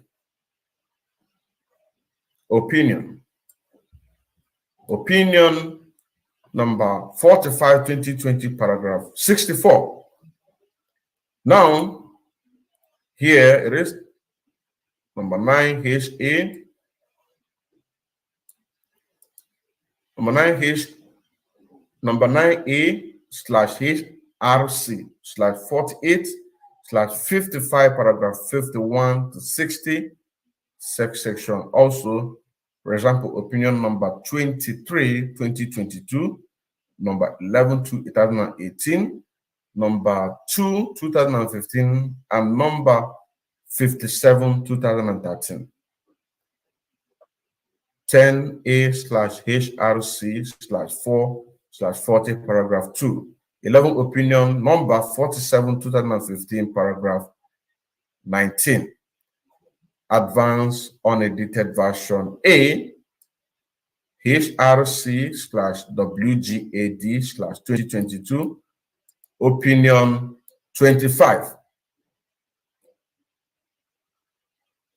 In the joint study on global practice in relation to secret detention in the context of countering terrorism, secret detention involving the denial of concealment of a person detention, whereabouts, or fate has the inherent consequences of the placing the person outside the protection of the law.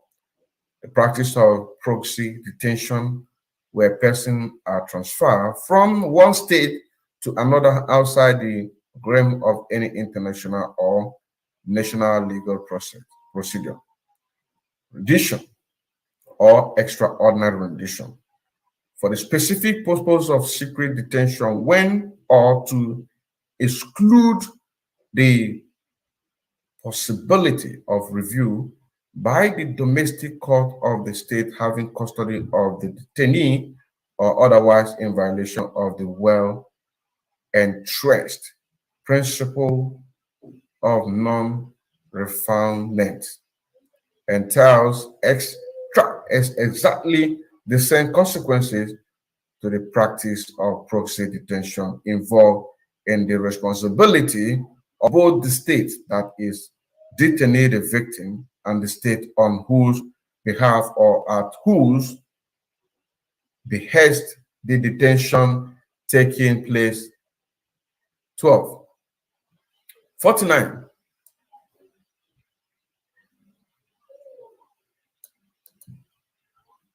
Should be held in secret detention and urge state to ensure that all persons held in detention under their authority were provided with access to the court, and to investigate all allegation cases of secret detention, including under the pretext of counter-terrorism. 13. 15.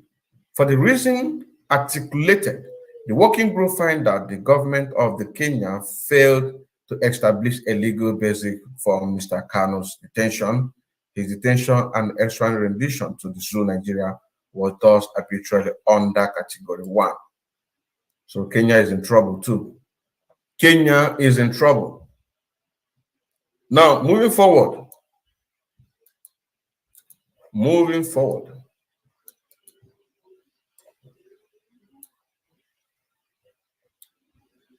51. The source submitted and the government has chosen not to contest that at the time of his arrest, Mr. Kanu's citizenship of the United Kingdom was a resident of Nairobi. Mr. Kanu, a citizen of the United Kingdom, was a resident of Nairobi, Kenya.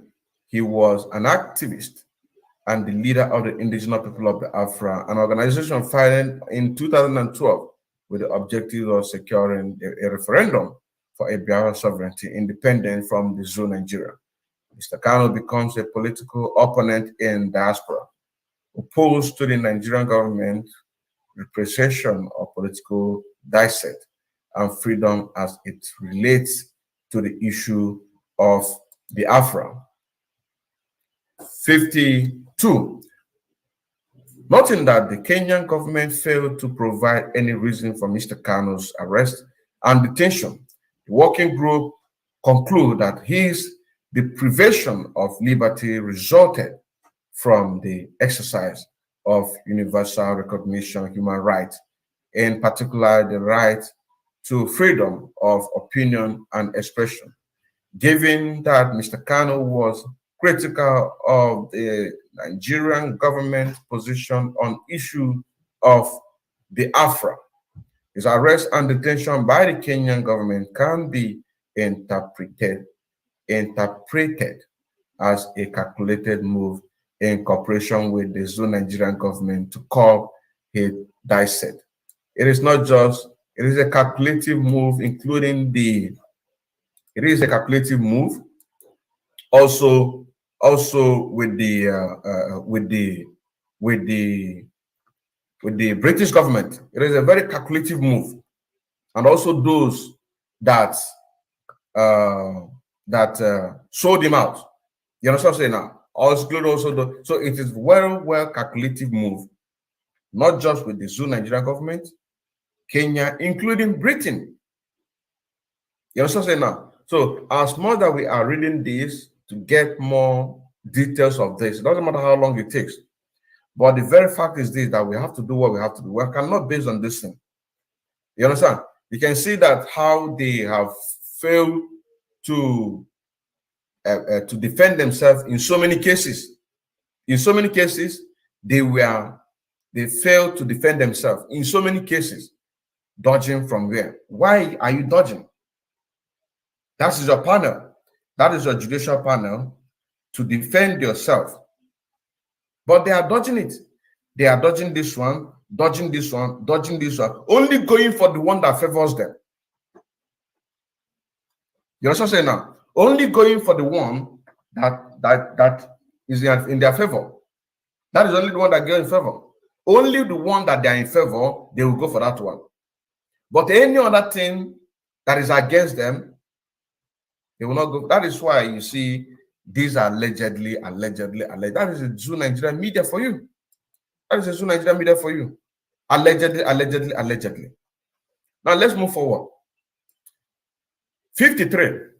Freedom of opinion and expression are fundamental human rights. Look at it here.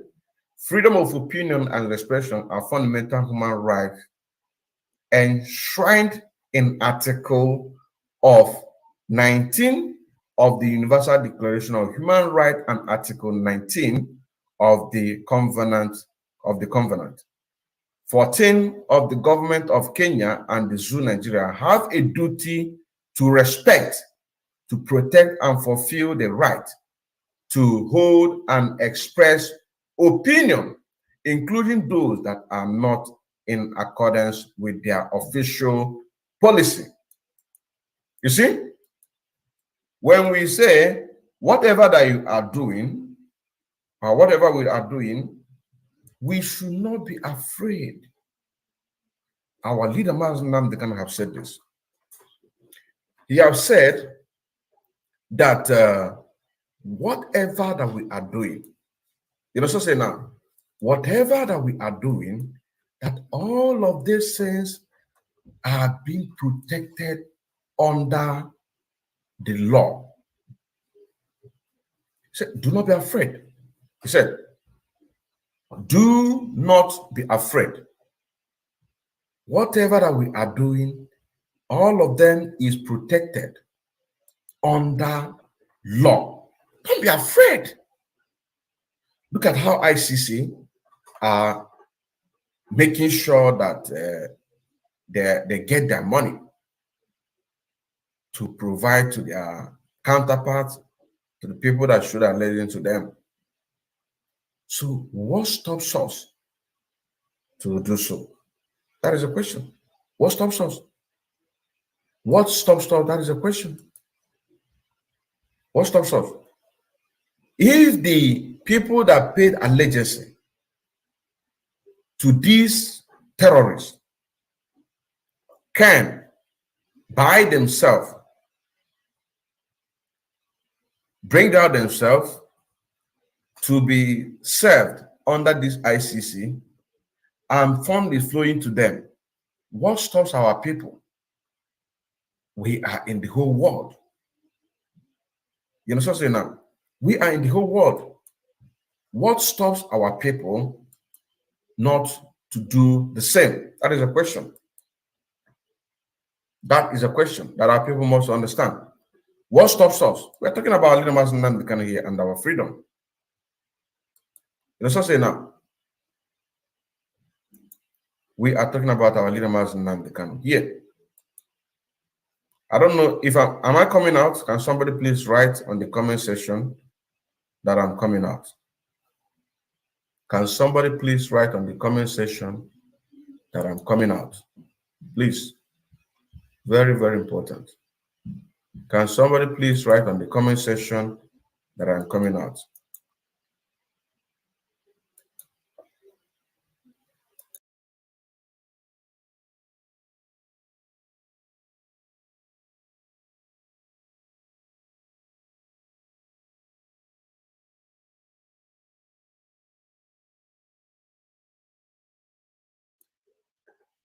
I don't know if I'm coming out.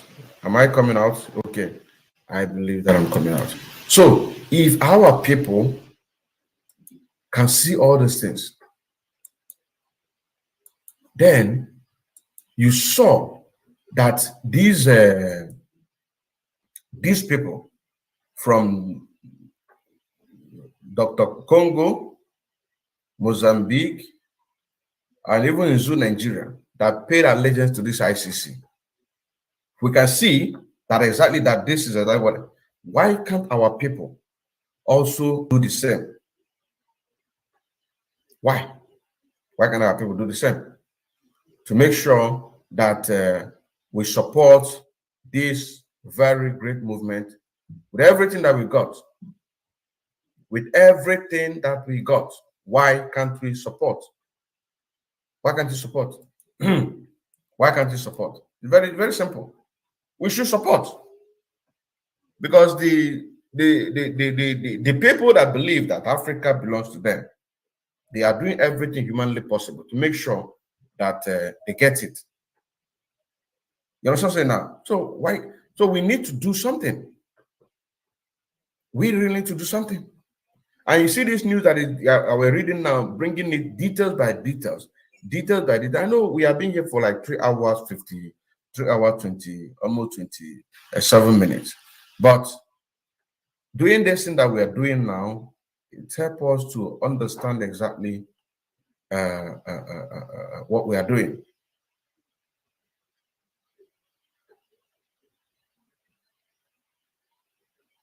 Some are they Boogie? He is asking a question. He said, please ask them. So Boogie, you can come in. Let me drop a link so I can ask them the question I want to ask them. Let me drop a link so I can come in and ask question that you want to ask them. Get yourself, join yourself, and then ask them question they want to ask them. He said, please ask them why Boko Haram terrorists recruited into Nigerian Army and Navy and sent to Eastern Nigeria, which is Igbo land, Biafran. They involve military presence and killings of Biafrans, young youths till day. It's not Igbo, it's Biafrans. Old Eastern region. So the link is there. Come out and give your own this thing there. So let us continue. Let us continue on what we. Let us continue. Let us continue. So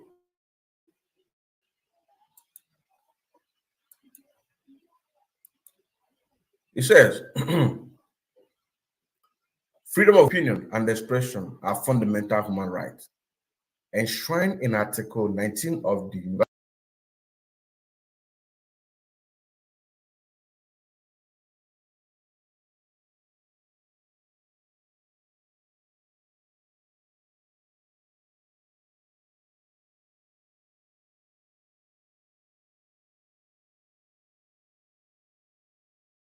Declaration of Human Rights and Article 19 of the Covenant 14 government of Kenya and Nigeria have a duty to respect, protect, and fulfill the right to hold and express opinion, including those that are not in accordance with their official policy, and to think that manifest personal conviction at odds with the government official ideology under peremptory norms of customary international law.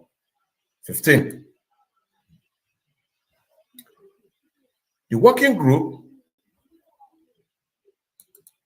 The working group considered that Mr. Kanu's criticism of the government of the Zoo Nigeria position on the Nigerian question is protected under his right to freedom of opinion and expression and cannot be the basis for the deprivation of liberty.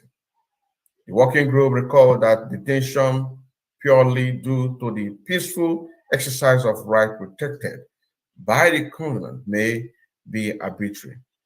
16. It also recalled that the freedom of expression includes the right to seek, receive, and impact information ideas of all kinds, regardless of frontiers, and that this right includes the expression and precept of communication of every form of idea and opinion capable of transmission to others, including political opinion. Now we have here A/HRC/13/42 paragraph 36. Also see A/HRC/37/L11 Rev.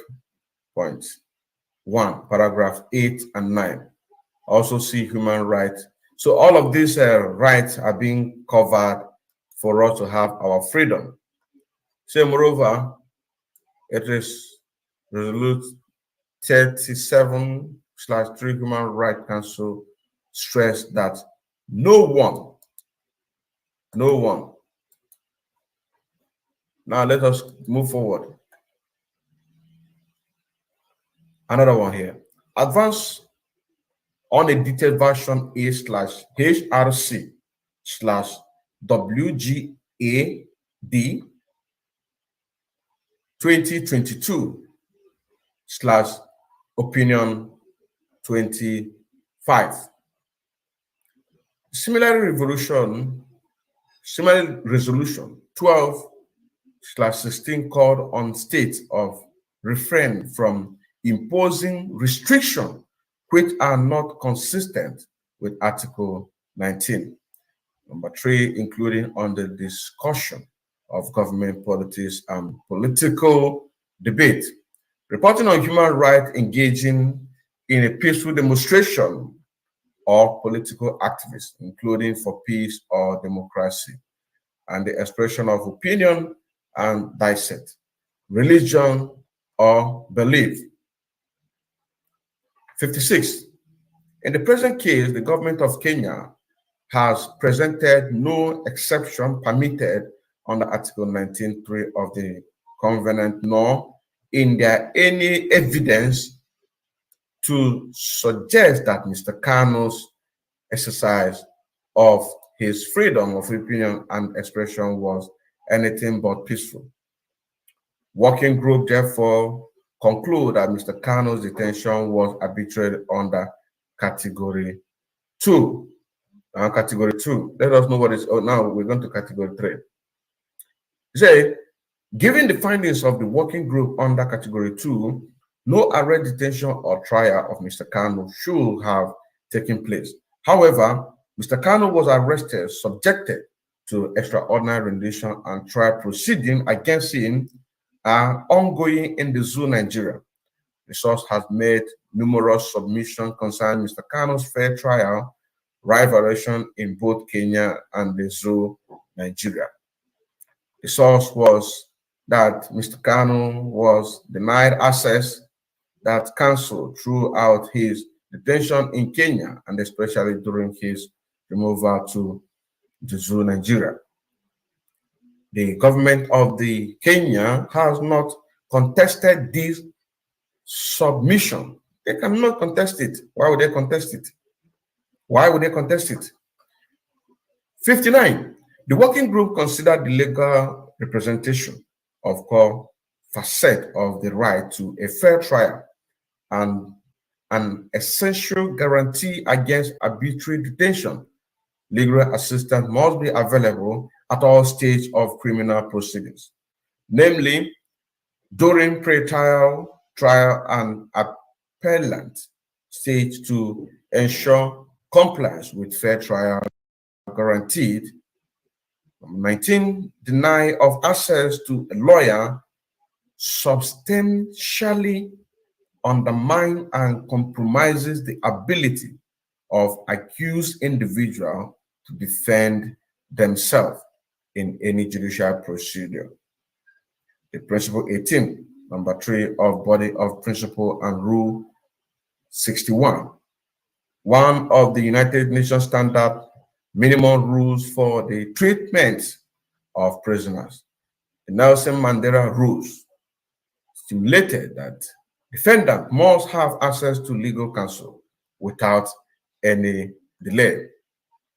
This was clearly denied to Mr. Kanu, and working group therefore find a violation of the Article 14, number 3B of the Covenant. The working group viewed this violation as particularly grave, given its finding of extraordinary rendition of Mr. Kanu to the zoo Nigeria and the subsequent violation of his rights there. Further, the working group recalled that in terms of Article 39 of the Article 1963 Vienna Convention of Consular Relations, to which both Kenya and the zoo Nigeria are party, consular assistance are to be provided for those detained in a foreign countries.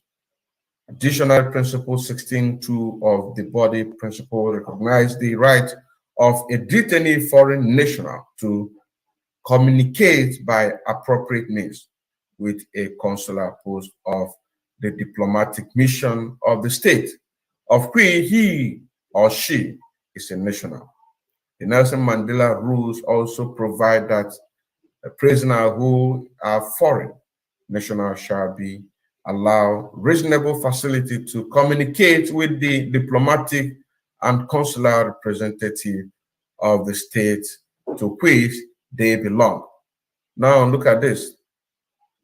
So they are talking about our fallen lawyer. Mr.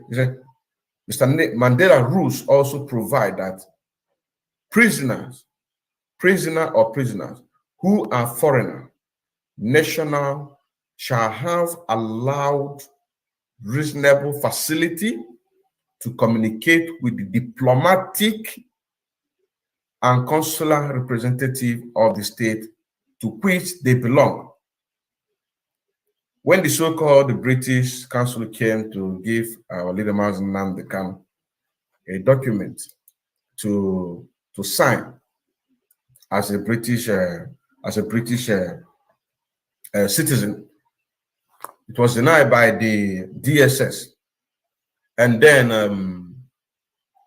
also the international lawyer came. He was denied access to also be granted to see our leader Nnamdi. And so the zoo have fall. Even the Fulani self that are ruling Nigeria, they are even tired. Nigeria is in a big mess. As our leader Nnamdi said, Nigeria is in a big mess. I'm telling you honestly. They are what you know, because one of their brother is here. But where is he? Where is he? You don't want to come in. You should have come in now. Where is he? You should have come in. Muhammad Aminu, MJ. Kashiga, kakule video den naga. Close your video, come in. So that you can come and debunk what we're talking about. You people are in a big trouble, wallahi. Wallahi. You people, you are in a big trouble. If only what this United Nations write up, that in 6 months' time, that you must release Nnamdi, which we ourselves, we are not going to wait till then, because we keep doing what we are doing till your people, one can. Dole, that's second Nnamdi. Dole, they must release him unconditionally. Give us referendum. Oh, you people are afraid, huh? If Igbos go, how can we do? How can we do? Cry me a river. I don't care. Because Nnamdi in 2012, he stood before the British High Commission in Britain, to ask you people to do Nigeria well, but you refused. Now we are here now. 10 years later, we are here. 10 years later, we are here now. You understand what I'm saying now? 10 years later, we are here. So, nothing. You people are in a big trouble. I'm telling you honestly. You people are in a big trouble. To be honest with you. 62. Although Mr. Kanu is a British citizen,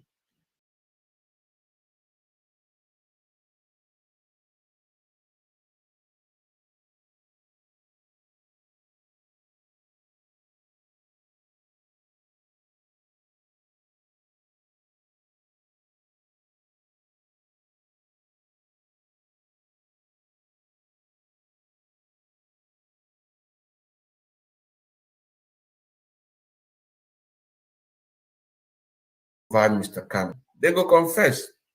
British are involved, the Zoo Nigeria are involved, Kenya is involved. All of them. Kenya, you are in a trouble, but we are not giving up. You are in a big trouble. He said, although Mr. Kanu is a British citizen, Kenya authority failed to inform Britain authority of his detention in Kenya or provide Mr. Kanu an opportunity to communicate with the British authority. They did not inform him of his right to communicate with British consular officer, neither, or facilitate such communication.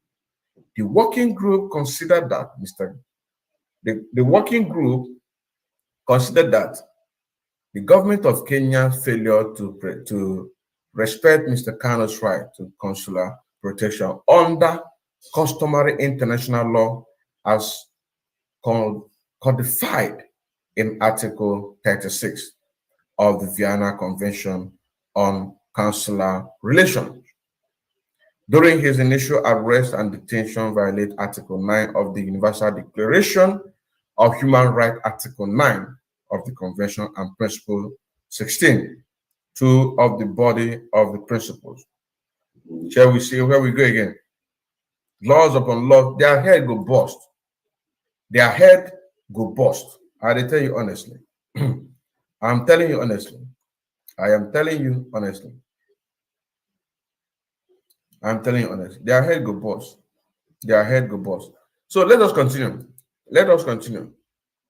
Say another advance on a detailed version A/HRC WGAD 2022-25. Now, furthermore, the working group noted with grave concern that uncontested allegation regarding the treatment to Mr. Kanu was subjected during his enforced disappearance in Kenya following his arrest. Okay, welcome to the program. Okay, welcome to the program. Speak to us. Are you hearing me?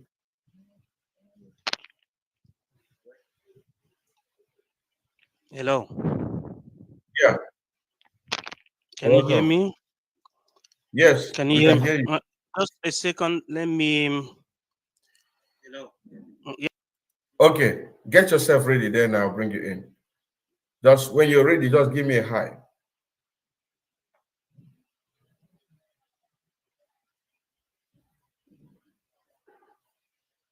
Okay. Should I bring you in? Remove the former broadcast so that you'll be hearing, there will be no echo. That's what I'm trying to do. Come again? I am trying to remove the echo. Okay. So that you'll be. All right. So,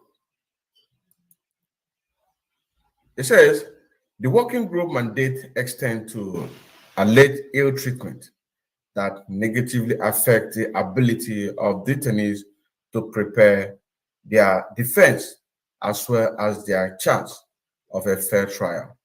20, and the burden is on government to prove that any statement made by Mr. Kanu was given freely.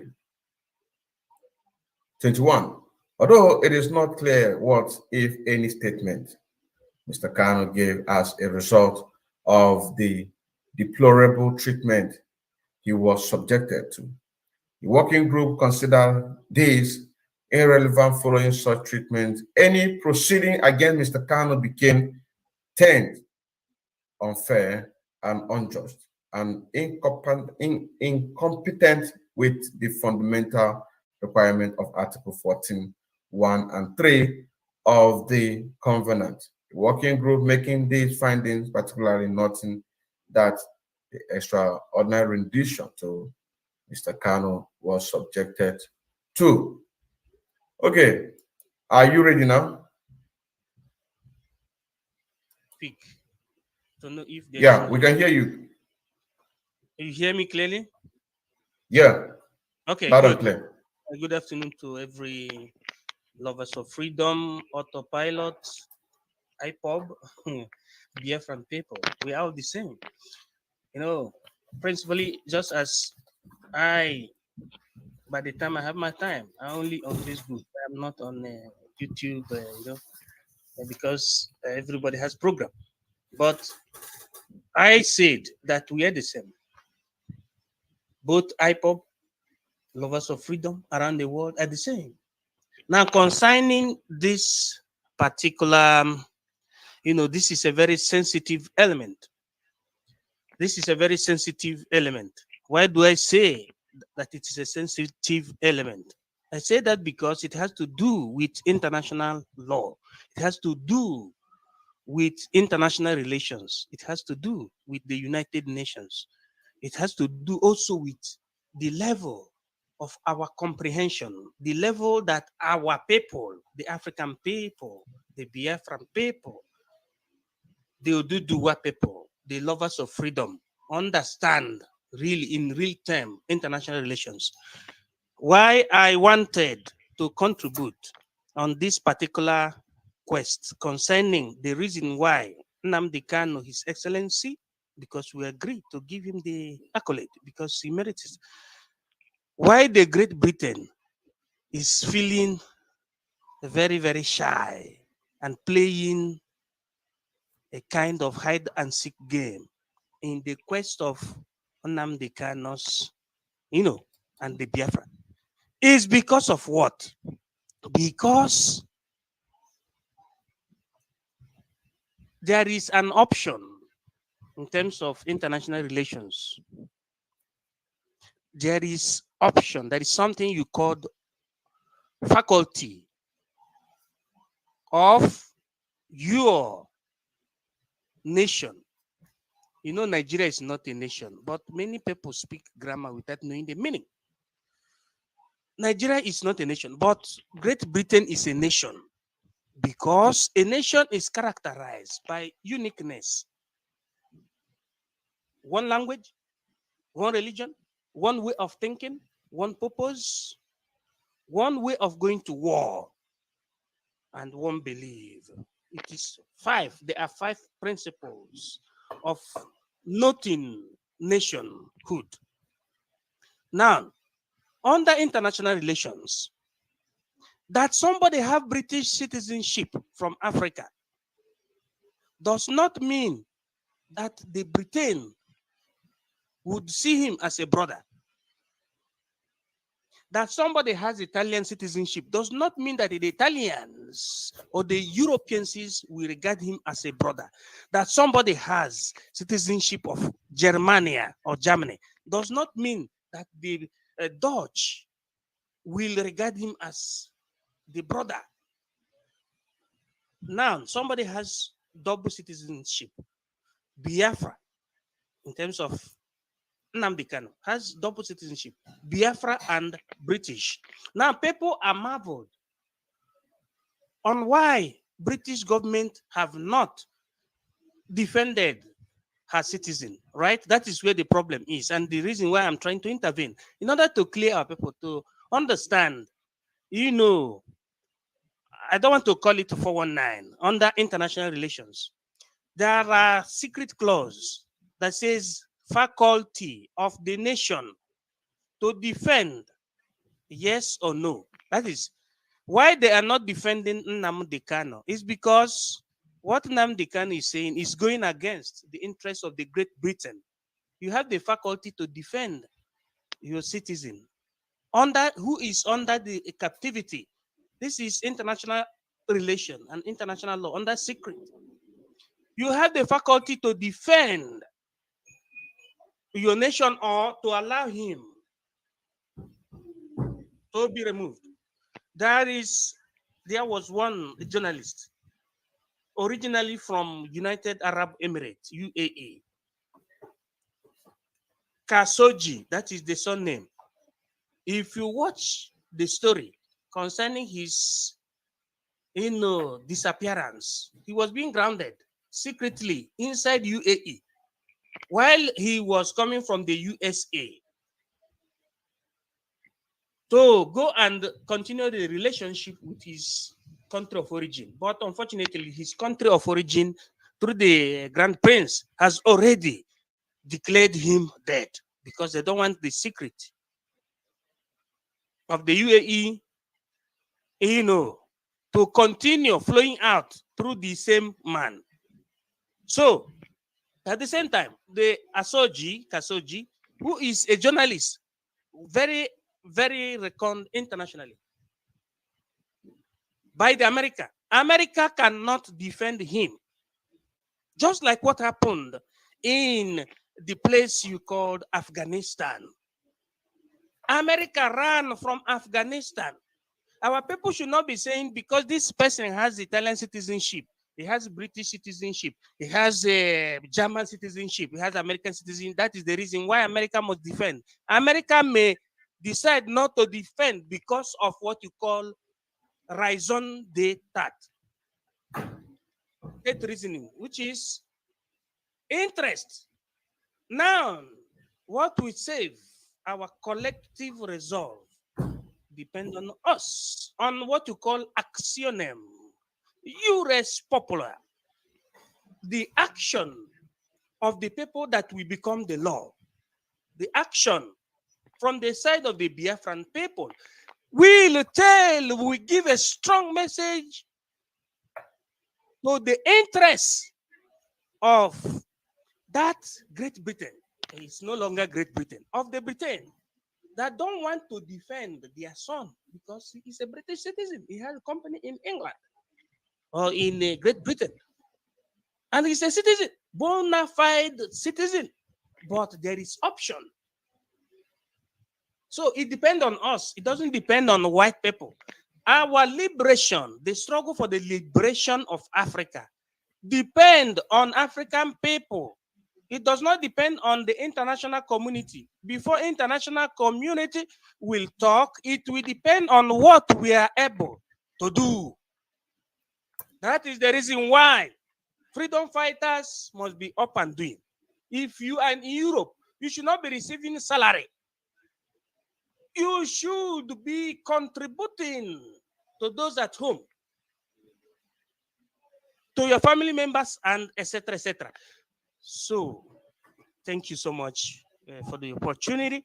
But I wanted to contribute on that particular aspect so that our people will understand. They should not be reasoning as in England is not wanting, it did not say anything. They don't want to say anything because they want to continue subjugating, keeping our people as slaves, and they are using the Fulanese. They are using Peter Obi. They are using our political elites, believingly, from the southeast and from all crannies and nooks in Nigeria, in order to keep us down. Why is it that we cannot have a 4 express lane in Nigeria? We cannot have all those amenities. Italy now is paying people.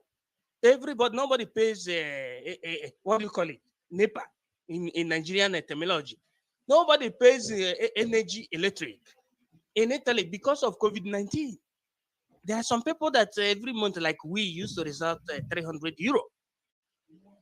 We are not paying from now until September because of COVID-19. Government is paying the electric bill. You only pay your house rent. But this same technology or technique is being taught in Africa to the politicians, but the politicians divert the money. Then they liaise with reverend fathers. They use the money to bank in Switzerland and in England, thereby leaving the poor people to continue being into perpetual and abject poverty. And we must maintain all the good lovers of freedom, MSE, all of us, because we are to liberate Africa. We cannot allow Fulanis. Fulani is not in, what do you call it, in Europe. I've never seen in Italy, at least where I am. I've never seen. We must unite. I'm also trying to unite Bini people so that they will come out from their awkward way of thinking that they're different from Igbo. They are the same thing. Everybody in Nigeria is Igbo, except the Fulanis. We should unite. And whom God has chosen now is MSE. It is not a question of being studious, to haven't studied too much. If you say that that is the question, tell me the reason why our lawyers still wear white wig on their head if they are going to court. They don't know the meaning of that white wig they wear. That is British dominion. It means that we are not independent. Many people don't know what you call raffiguration, signs and symbol, but Biafran struggle is the most intelligent something. This is the beginning of the intelligence that we make our people to start coming back to themselves. So, thank you. Let me end it here. Okay, thank you very much for your wonderful contribution. In a sense that what we saw here by the United Nations, we are not going to believe it. It's just a politics. Thank you. Politics. Thank you. Thank you very much. Thank you. Don't, because our freedom is in our hands. Dante Alighieri. Then you have somebody you call D'Annunzio Gabriele in 1000, that is in 1933, was one of those who represented Italy through poesy, through what you call like the leaders of intellect, like Dante Alighieri, Newton, Archimedes. These people said, for people to do what? To be able to survive in this earth, they should take their destiny upon their hands. They should take their destiny upon their hands. It should not be, we should not be waiting for what do you call it? International community to come and save us. It is we that is going to save us. Just like MNK said, that the diasporans have to fund this, and those at home have to go to the front. Time shall come where when diasporans we troop in, but everything depends on us in the defense because we are military-like. You get the point? Everything concerning that thing they are saying, it is here. This is European Union law. I know how they behave. I studied till I was proclaimed the professor. Are you getting me? Under research. When I supported Simon Ekpa, it's because I saw that he understands, and also you, the precepts and principles, and heartily what we're talking about. People should not be exchanging freedom fighting as a job opportunity or as office. It should be the one who is going to contribute. If Nnamdi Kanu, because we have to have direction. If Nnamdi Kanu said, you listen to this person, let this person, and you believe he's the supreme leader, let this person speak for the people because you know he has the characteristics. Now the Kanu is not a man who sleeps. It's not a sleeper. You don't need people who speak grammar that does not represent what is happening on the ground.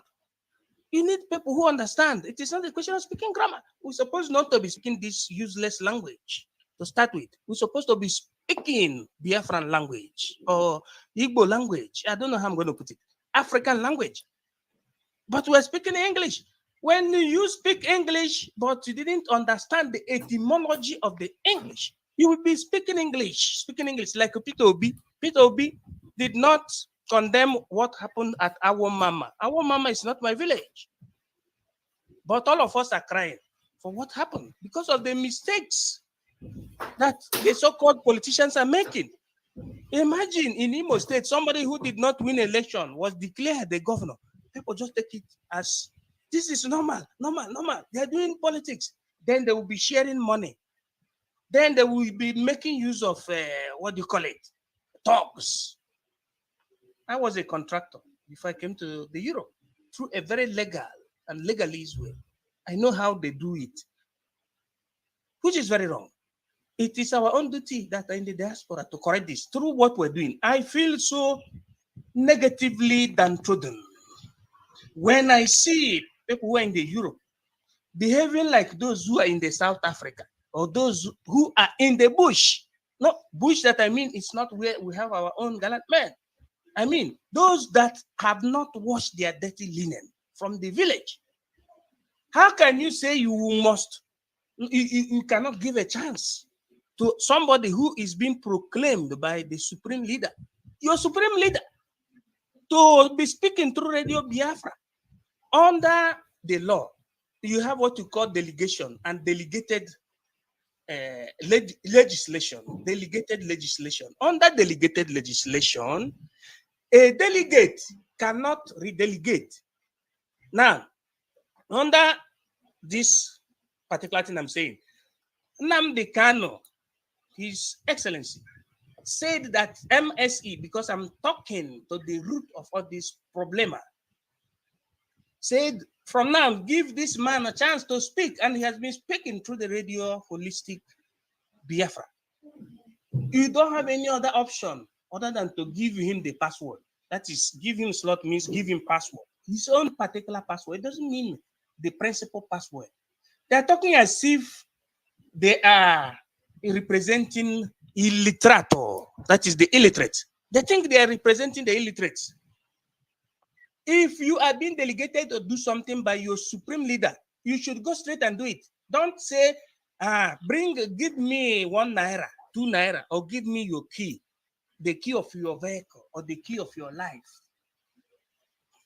before I will give you the slot. Do you know why they said so? Because they have not washed their clothes from the village.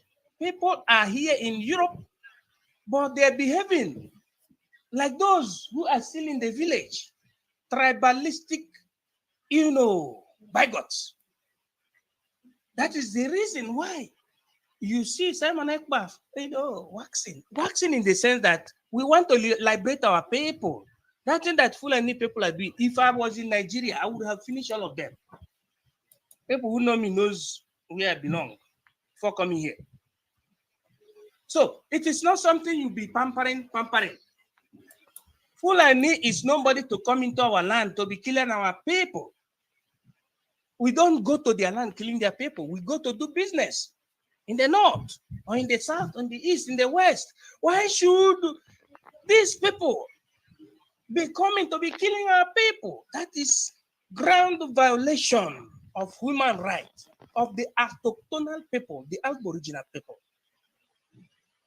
Peter Obi is there congratulating Reverend Father and not condemning what is happening in his place. It is left for us to change the narrative. There is nothing there. Because it is not possible for people to be coming to the overseas and seeing the way white people behave. And at the same time, they cannot learn exactly the way white people do things. Is it a crime if we have 4 lanes in our express? I must say, because of this, I left so many privileges to learn how Italians construct their houses, their roads. Because I studied engineering first, building engineering.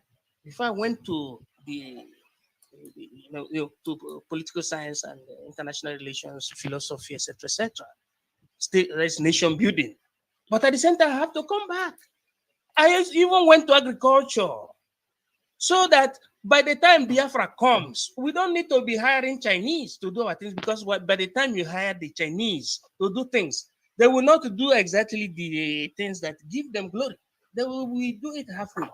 But with my own way, anything concerning politics, construction, agriculture, 3 fields, and international relations, 4 field, 5th field, aviation, how to drive plane. 5, I got it because of Biafra. I don't need the Biafrans to be paying me as a professor, but I need to render my little contribution according to my capacity to Biafran quest. That is what people did not understand. And people should not be taking it personal. If the vector is going, the direction is going towards you or towards Samanekpa or towards Nwachineke, we have to support. No need of saying, I must be the one who will be the commander. That is what I call a yoism. I. That is the problem of our people. That is what they brought into this problem. We're supposed not to be having all this problem. Agitators, we are being feared by Nigerian government. But for the fact that they brought the village way of saying, this one is Anambra, this one is Imo, this one is Enugu, this one is Ebonyi, this one is Delta. Delta is not a correct Igbo. This one is somebody who is born from northern Nigeria is not complete. Nonsense. Oyibo people has passed that level. And we are there because people who are on ground really understand. I don't want to call the name of anybody, but people who are on ground really understand. These are the things. Thank you. Bravo. Thank you very much. Thank you very much for your contribution. Thanks for watching. Thank you. So, hold on. I want to ask you something. How are you supporting Eastern Security Network? Are you supporting on the fundraising? I have to. Yeah. Okay. I'm gonna place. Okay. It's okay. Don't worry. It's okay. I was a commander of the Amiable Army of the Catholic Church, the first commander of MOD. People know me. So by the time I saw Nnamdi Kanu creating ESN, I jumped from my bed. And I also saw before that time that he has a divine call. I get him. God said, if you appreciate brother, he will be appreciated too. There is no other army that will save our people other than ESN. I do support. At the last fundraising, I appeared twice or 3 times. At the latest fundraising that was done on on the 16th or 18th, something like 16th, that. 16th, I appeared at His Academic Highness because that's my title. So, and I also represent the billionaires, Biafran billionaires, but I don't have platform, but that is psychologically my representation. I have to represent the Biafran billionaires. So that is where anytime you have fundraising, we are the kind of people that make money to fly on the air. So, but before flying on the air, you have to send it to IPOB, www.ipob in USA.org/donate. That is where it goes. Akparawa Sonny can tell you. Although we have been doing, before we knew that there are some people who came with hanky-panky negative political gambadosia into the struggle, thereby diverting funds. Why are you paying money to somebody who's in Europe? Go and work. Yes, go and work. If you don't have work, come. I will teach you how to work. Me, I know 12 jobs, 12 works, apart from my academics. So that is what is there. That is where it is for our own good. Because without doing that, our people are going to have the fate of Afghanistan. In Afghanistan, Christians were all killed, massacred. They tied them inside a polythene bag. That is the size of what they call in Nigeria, body bag. Instead of bringing bag of industrialization, they are producing body bag so that if they kill the youths, they will pack them inside the body bag. We don't want that. So we continue. What is saving autopilot is truth, nothing again. And and said people should zero their mind. You don't have biased mind. You don't have the mind of tribalism. When you are that like that, the God of Africa protects you. Even if people went to juju or went to pastor to do any incantation, it cannot touch you. Just keep focus. That's what I see in MSC, because he dedicated himself to do that. I like the way he demonstrated. So that is the way. Everybody has different character, but they're all good. I didn't mean that the other people obeyed MNK. Oh, everybody would have, even those who have been receiving 4,000, they would have been receiving 3,008. Then keep quiet. We'll be moving, but they disobeyed. That is what is called insubordination. Insubordination. It's called insubordination. It is them that are wrong. When people fail from making use of reasoning, they resolve or they revolve into the use of force. It is not good. They are creating confusion. They are creating confusion. Nnamdi can say, give this man slot. He recognized many people. I don't want to talk about my own person. But why didn't you obey that? The Nnamdi Kanu, that is under delegated legislation. If you are being delegated to go and carry this post and post here, that is delegated legislation. The post office of Germany or of India, of Great Britain, say, take this post, deliver it here in this address. Take this plico, deliver it here. You don't have to say any other thing. Just go straight and deliver the plic at the address. Finish. That is called delegated legislation.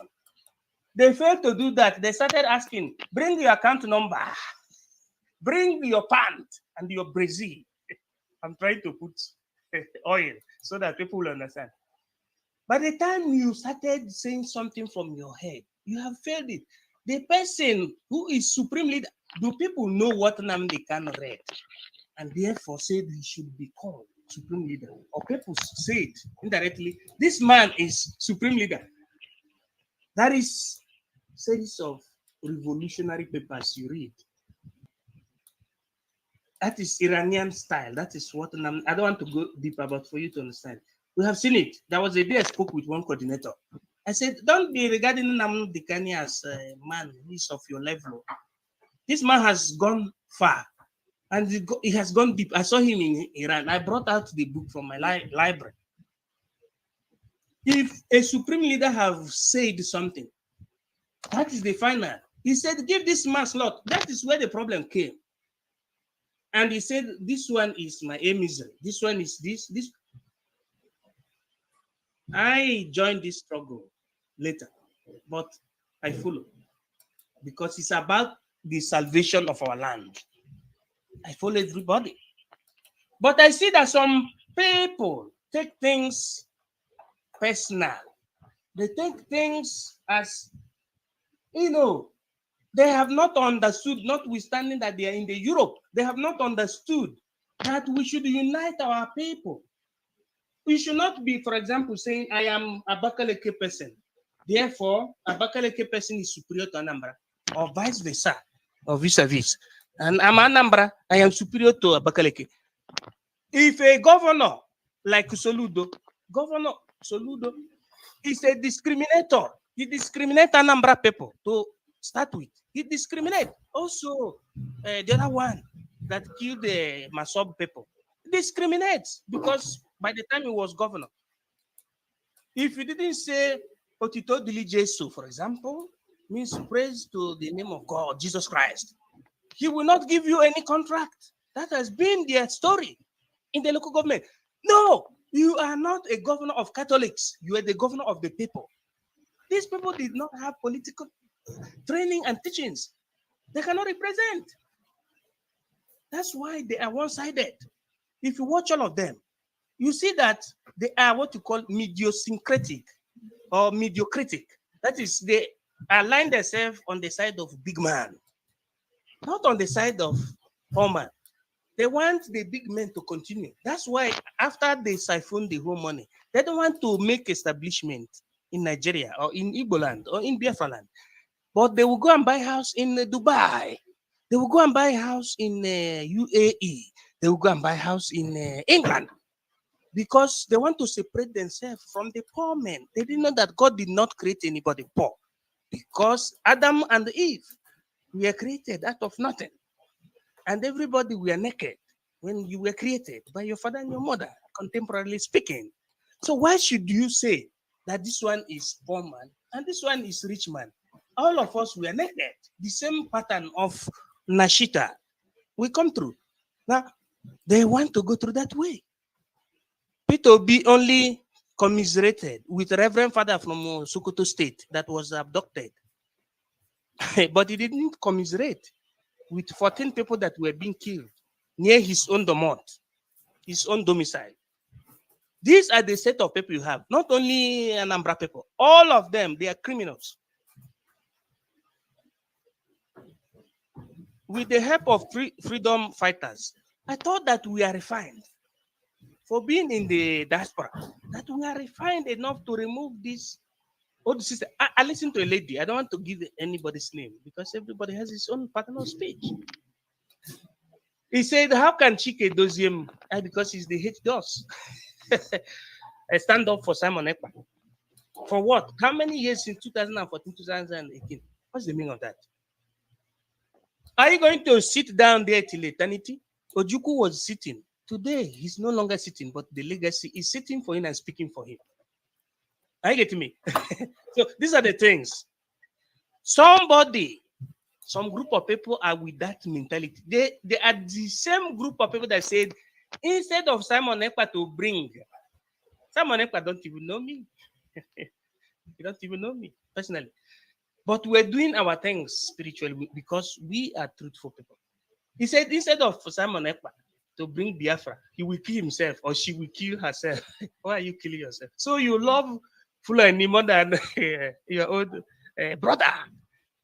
You see, it means that they have not removed themselves from the sheepish, villager, in terms of habitation. They are still in the state of nature, what you call natural status. They have not washed.